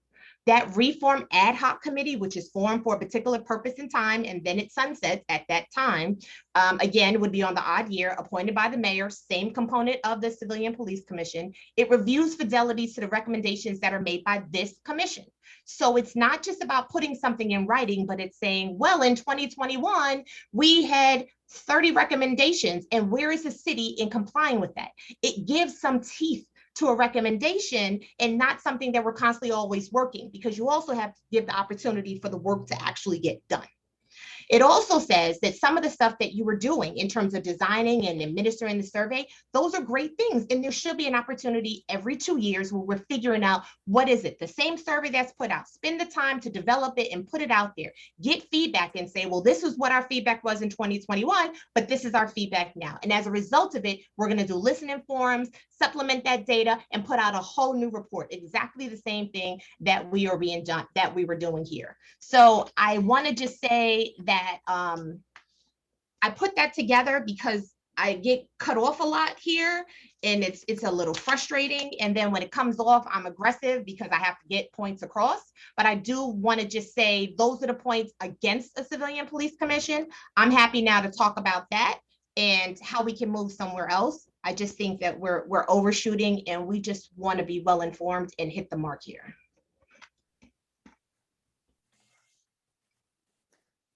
Sorry, I was on mute. I think it's important to get feedback from other members of the commission. So Coach Diaz, you had your hand up. So if you want to comment, go ahead. Yeah, with respect to you, Jen, and I appreciate the work that you're doing internally, and I know it's a hard job. But the whole idea behind being collaborative in this was to try to build faith and trust between the citizens and the police department. And the reality is, as a matter of fact, right in the letter from Governor Cuomo, it warns against top-down imposing of issues.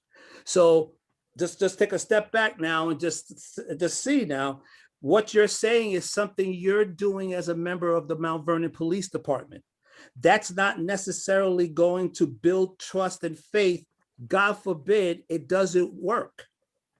And so I think the thing that we have to do here, and I think we can, because I think the last part of what you said kind of opens up some really good possibilities here, but we got to find a way where it's collaborative, where when we make a presentation at the city council or open to the public comments, that it looks collaborative, and that the citizens can say, hey, we could have a little bit of faith. And the second thing is, and I'm sure that Anika will talk from the surveys part, is I think when you look at the citizens of Mount Vernon, some of the things they see now, the things that's happened recently, is the quote unquote corruption, the Bovell whistleblower thing, the Antonini issues and things along that line. And that could give rise to why the citizens should have a second, I think David Patterson said last time, a second pair of eyes to be able to take a look at this.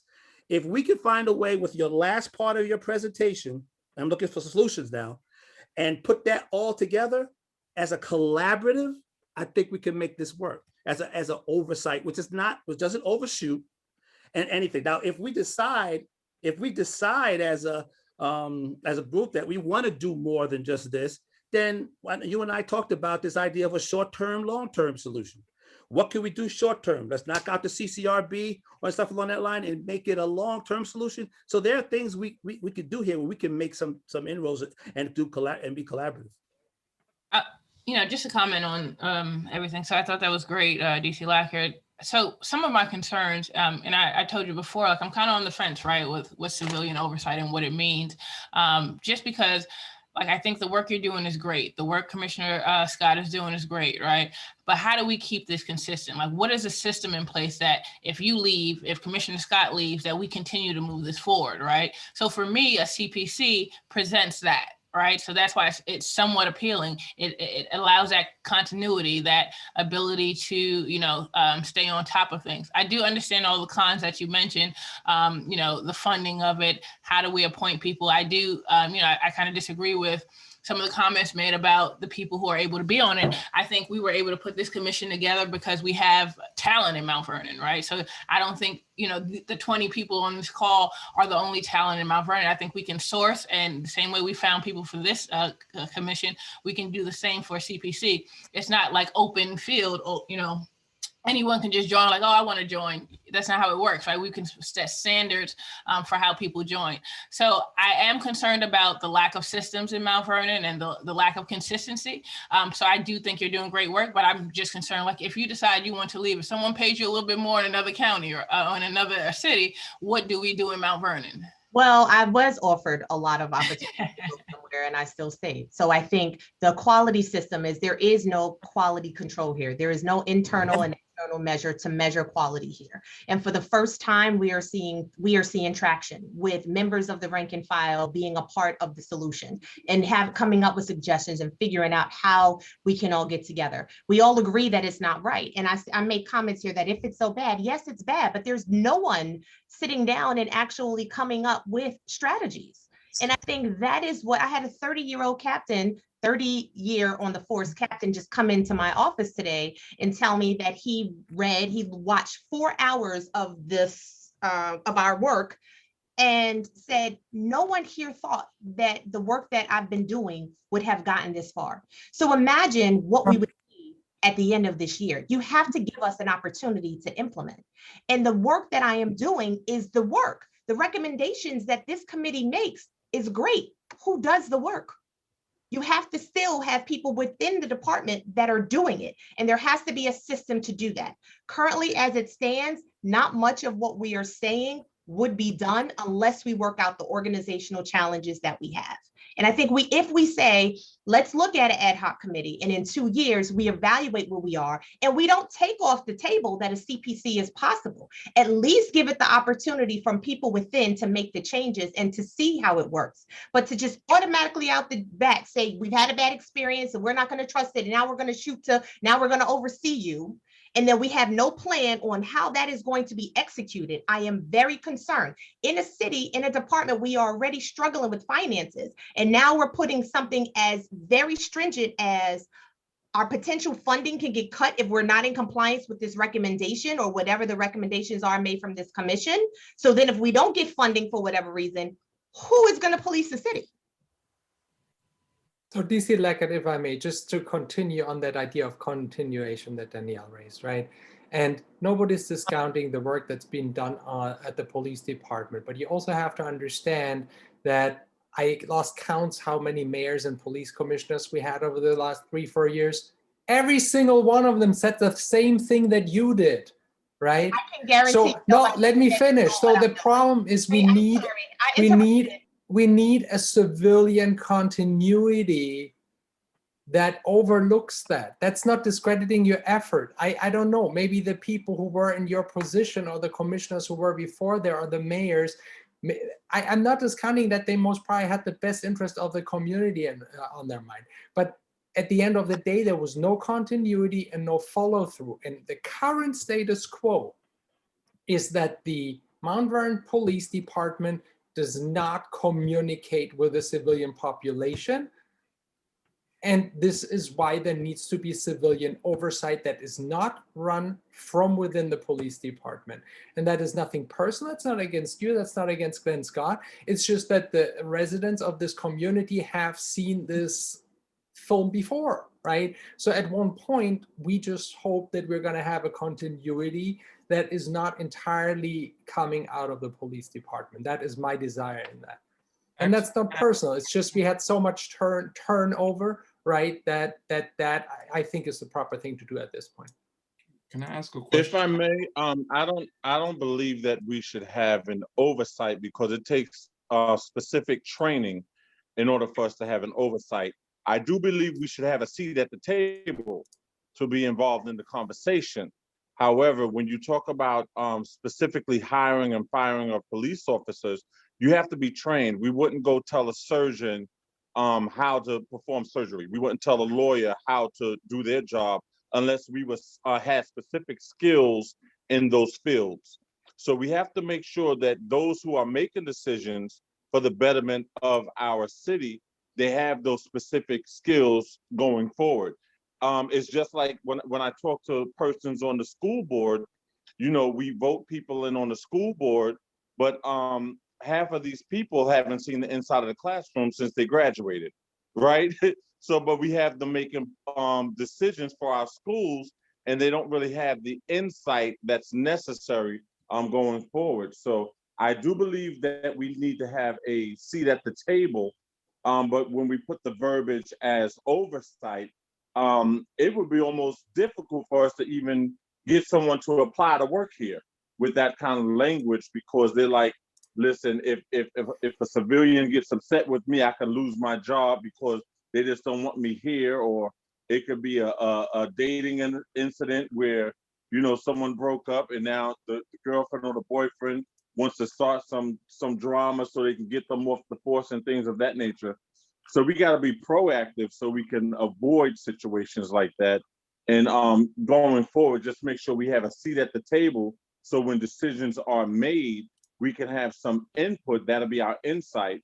But for us to have oversight and have a big say in the totality of the police department, it will be a disservice, not incomplete, but a disservice to the community, because we have to be specifically trained in the field and go through different classes. Before police officers hit the floor, they have to go through training. So us having a seat at the table is making sure the training that they get, you know, how to approach people and things of that in the street. We make sure that we look at the trainings that they're receiving. And I know DC Lackett has been doing that on her part, but it's just making sure we have a seat at the table to make sure that everything gets done in the community. But I'm not for us being able to hire and fire the police on our part, but I do believe that we should have a seat at the table to at least be a part of the discussion. Councilman, I think everyone's, kind of is in agreement that no one wants the CPC to be involved in the hiring and firing. So that's language that can absolutely be removed, right? It's some of the other things that I think is at play, right? Is it overseeing other policies? Is it updating of policies? That's the question. Like, do we want that, or but see, are people? We would still have to have, I believe we should still have a seat at the table with that. But even when we're doing updating policies and things of that nature, we still got to go through a strenuous amount of courses to even understand what these policies are. You know, so we can't just go in and make decisions where we think we're doing right, but we also have to make sure we're doing things that abide the laws of the city and state. You know, so we have to make conscious decisions. Yes, this is what I would like to happen, because there's a lot of things right now in Mount Vernon that I would like to happen. But as a council person, I have to make sure that I'm following our charter and following the codes of the city, because I would just like to go on a tangent and say, I'm going to fix this, I'm going to do this, I'm going to do this. And I'm just going to, you know, put everybody else aside because they're not listening to the needs of the community. However, I have to make sure that I follow protocol and proper procedures so that whatever is done, it sticks. So I think. Can I ask a question? I want to hear what William has to say. Yeah, William, you were. I think, who, William speak? Yes. No, I was gonna say I'm hearing from Danielle, and I believe from Axel, is a desire to have something that is a consistent mechanism for the community to have input in the process. And not to sound like the devil's advocate, but they already have that. It's called elections. And we're not utilizing the power and the consistent voice already. We're electing mayors with 3,000 votes in a city that truly probably has 80 or 90,000 people. They have an opportunity to be a part of the discussion. They are not coming to city council meetings. They're not showing up at the places where you would normally be heard. So we're saying that we want to empower a populace that has not shown through voting and the normal mechanisms to be involved in the conversation, that we're going to create a new entity, a new body, to give you a say when you haven't utilized the mechanisms in place to have a say? How does that make sense? My turn. There you go, Mary.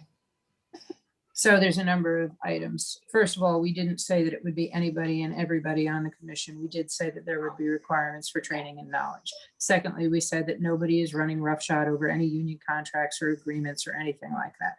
Nobody is going to get mad at a boyfriend and fire a police officer. That's ridiculous. That is not at all what we said. Next, the whole point in this is not to have the police department tell us what they want to do and what they have done and what they're going to do. The whole point in this is having the civilians in the community.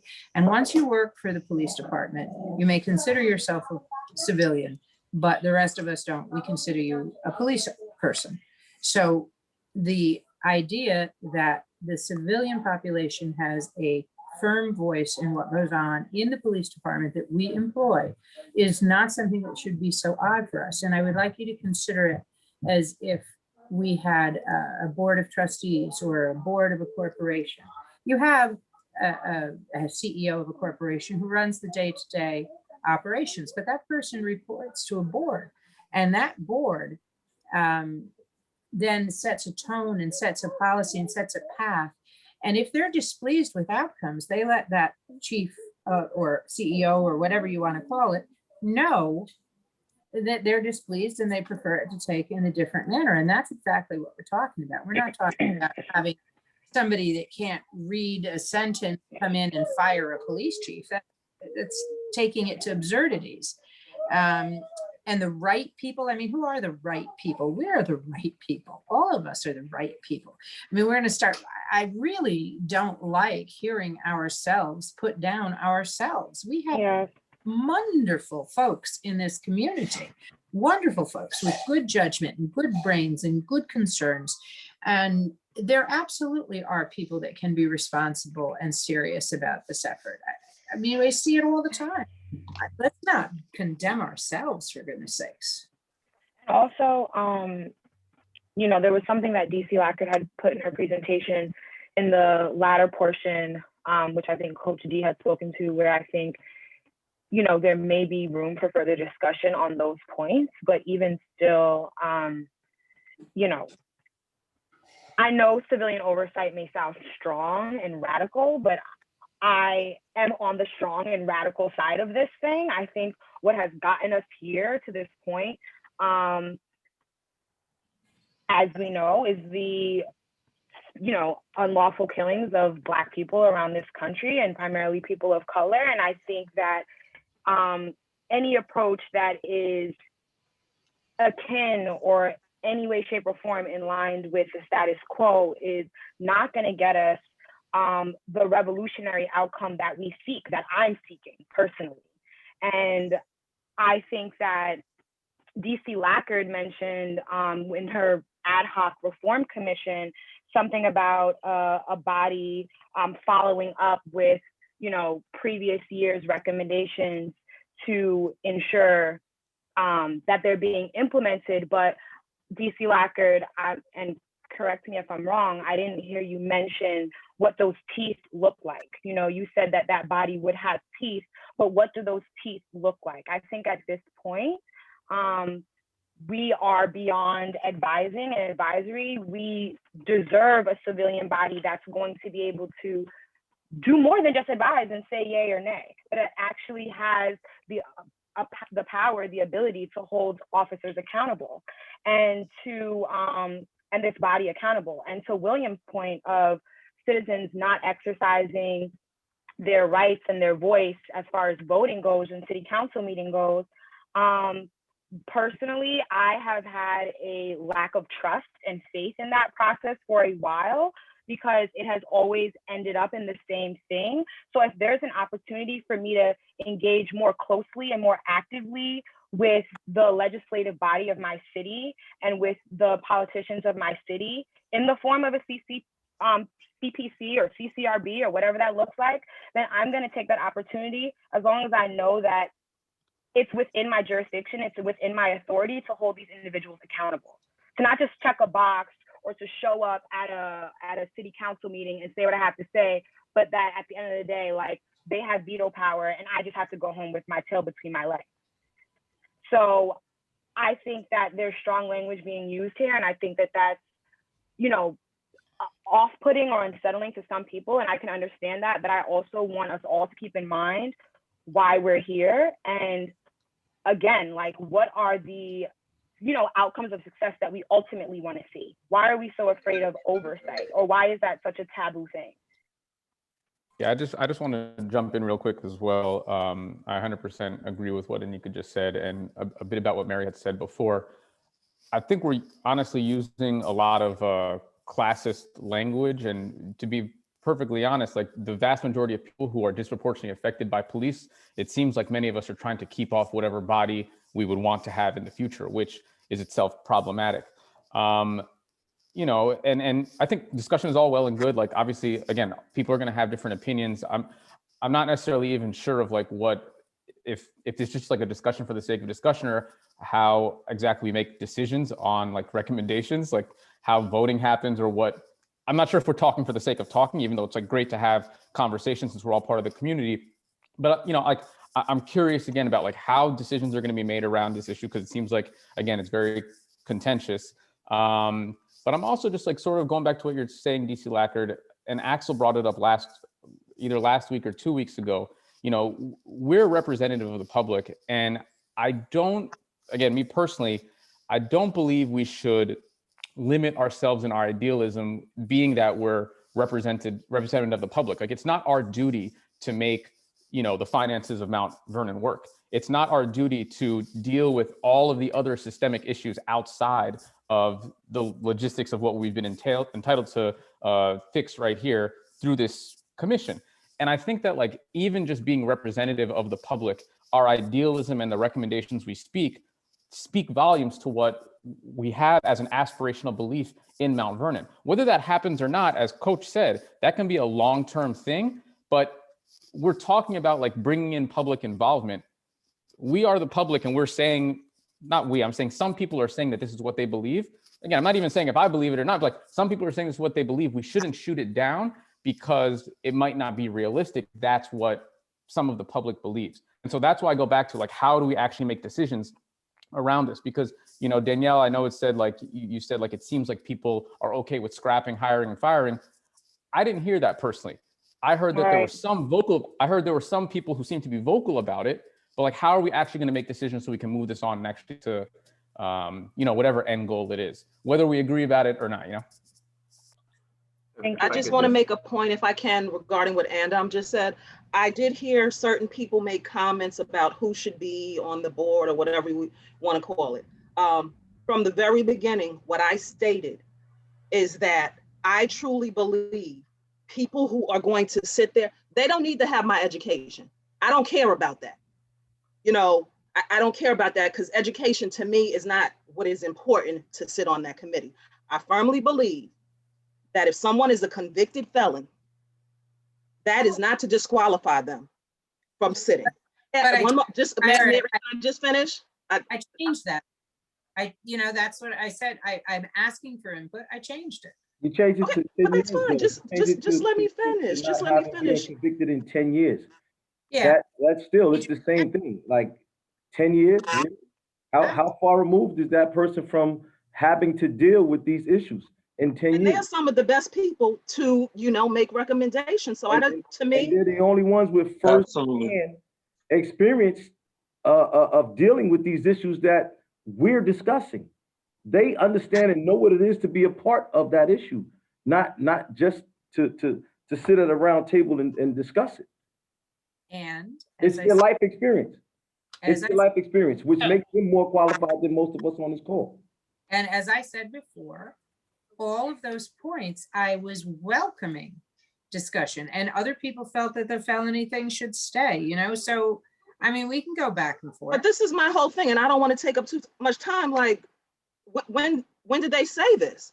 Was this made, you know, for all of us? Because like, what does having a felony conviction or a criminal conviction for that matter have anything to do with that? You have people who have criminal convictions who are allowed to run for office. So I really don't understand why that, you know. Well, we shouldn't even have that on the table. But it as was a part though. of, if you have a conviction, that should no way at all keep you off of. Thank you, Derek. Thank you. So that's definitely, so that reminds many of us how back in the old days, they tried to make sure several Black men had police records and things of that nature so they couldn't vote.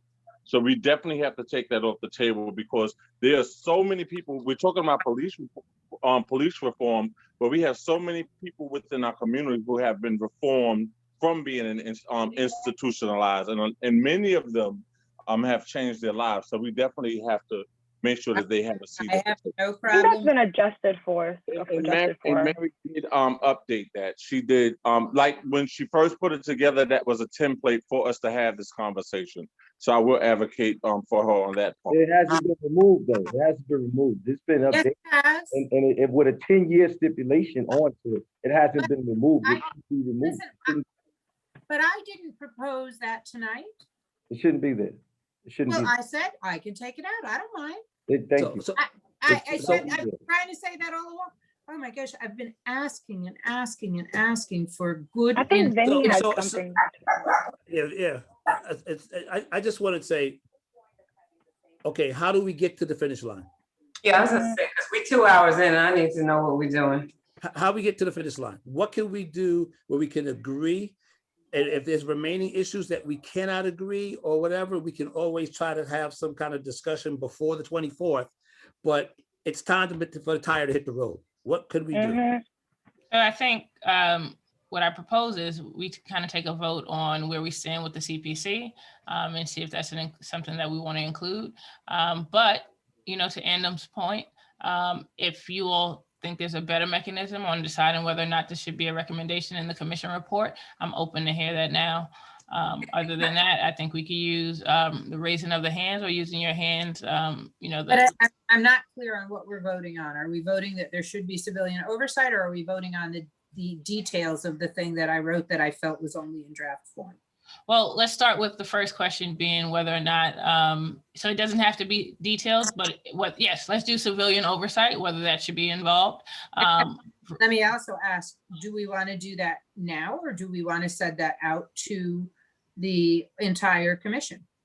And could we send out like a Google survey to the entire commission so folks can really put the details? Because I think when you say civilian oversight, again, we're going back to a very broad term that kind of doesn't give clarity. And honestly, you know, we heard from DC Lackard.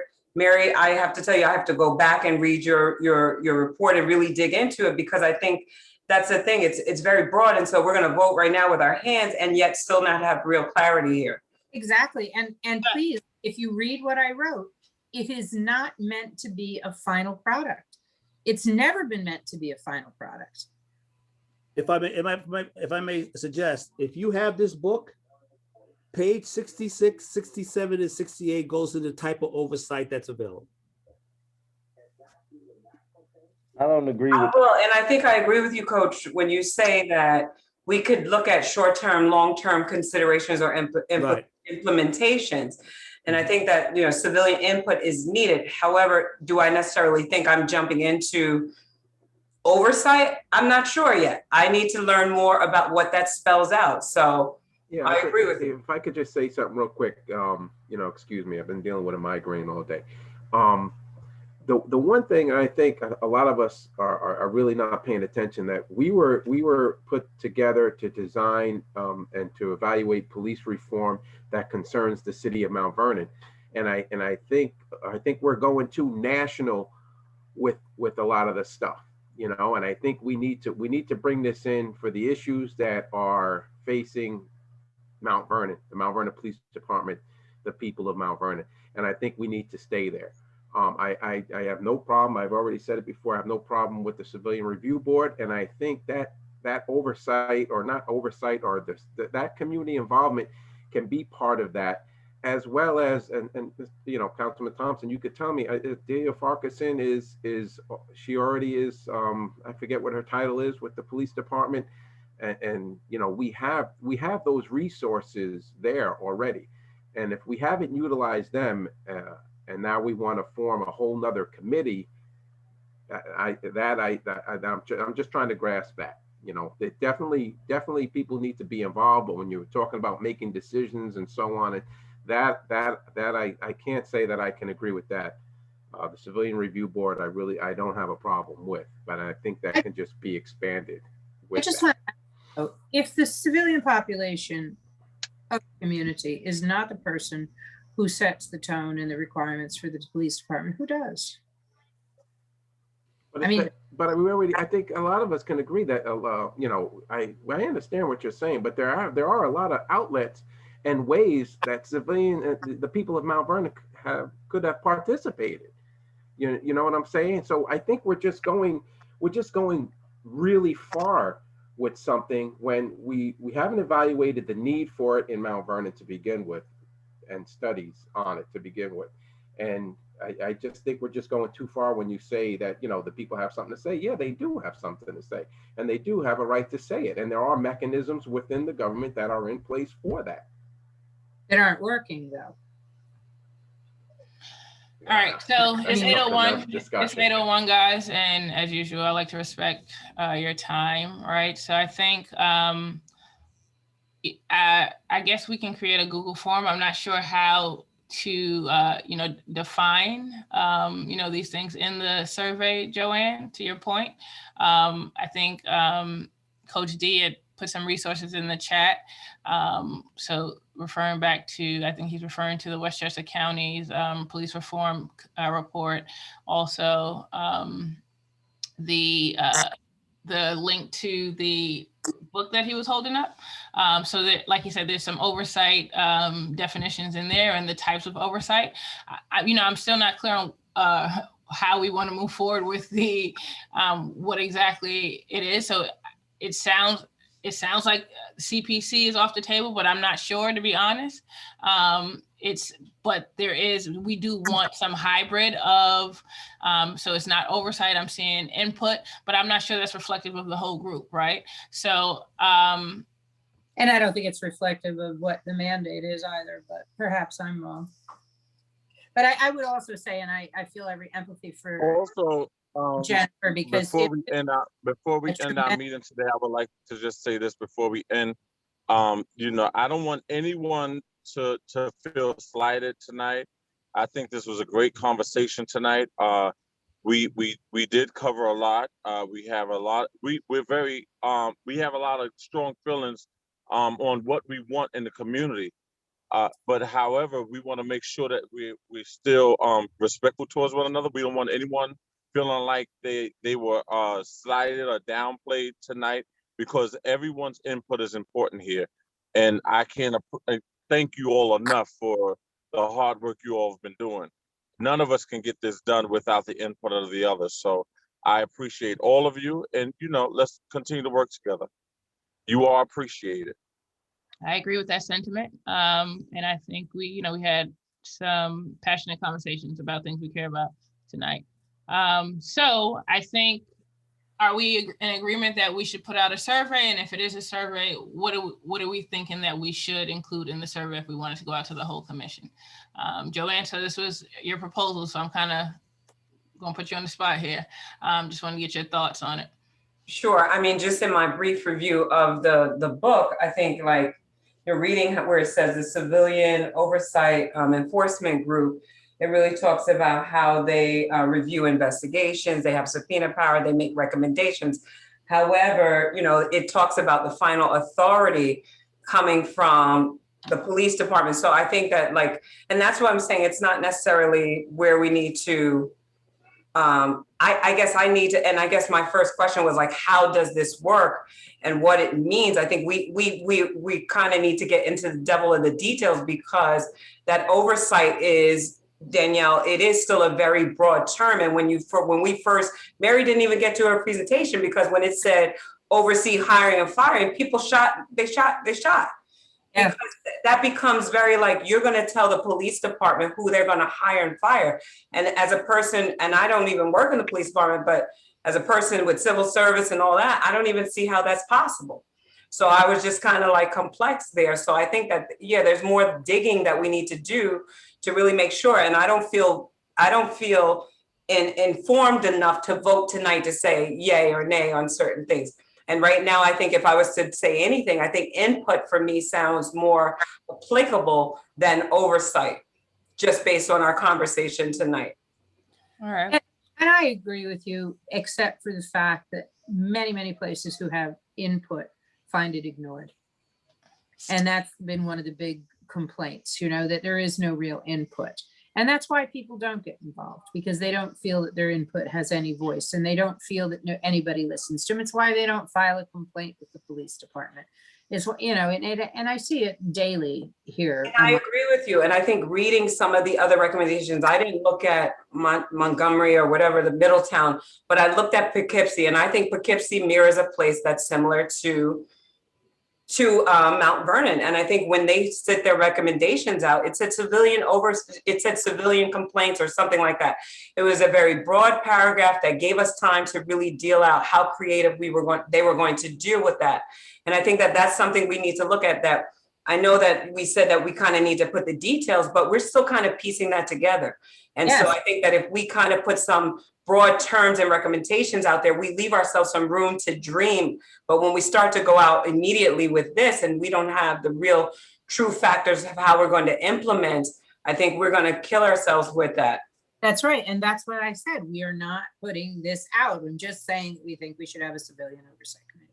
But also, I want to say that the analogy of saying that we don't apply to this community or that community because of this different demographic or that different population. I didn't use any one community's format at all in what I did. And the reason that I used Middletown was not because I liked their format, but because I thought their report was well done. I wanted to show that the report had been laid out, and I said that when I presented it, that I thought it was a great report, and look how forward facing it was and how publicly engaged it was, and that we should be striking for that. And I cited numerous communities, none of which had anything to do with whether their size was the same as ours. And you can look at something that is very different and take parts of it and put it together with yours. So I don't think that negates that input. So here's what I'll do. I'll send out the Zoom link. I'll also, obviously we don't have a ton of time. We want to start drafting tomorrow, Friday, to start finalizing some things. So I'll send out the Zoom link. Zoom link takes some time to, render and things. I'll also, I think we can try to continue this conversation via email. And I'll try to put together a survey, I'll probably work, Joanne, I'll try to work with you to see if it encompasses everything that, you think, or whoever, and anyone else. I'll be snowed in tomorrow, so call me. I'm hoping to be snowed in tomorrow, so call me. I'll be available. All right. And then we'll get that out, and we really got to keep moving forward, right? So we can't get caught up on this conversation for much longer. I think it's a great conversation to have, but we do have to keep moving forward. So, I think that's our next steps. And I'm going to connect via email, also going to ask people who can join a call tomorrow or Friday to kind of pump through and get this report done. Next week is a city council meeting and we requested to be on it. So I would like to meet that deadline. I can do Friday. And my phone number is all over the internet. Anybody can call me anytime they want because I sell real estate. So I'm easy to find. Awesome. All right. Have a great night, guys. Good night, everybody. Good night, everyone. Bye-bye. Good night.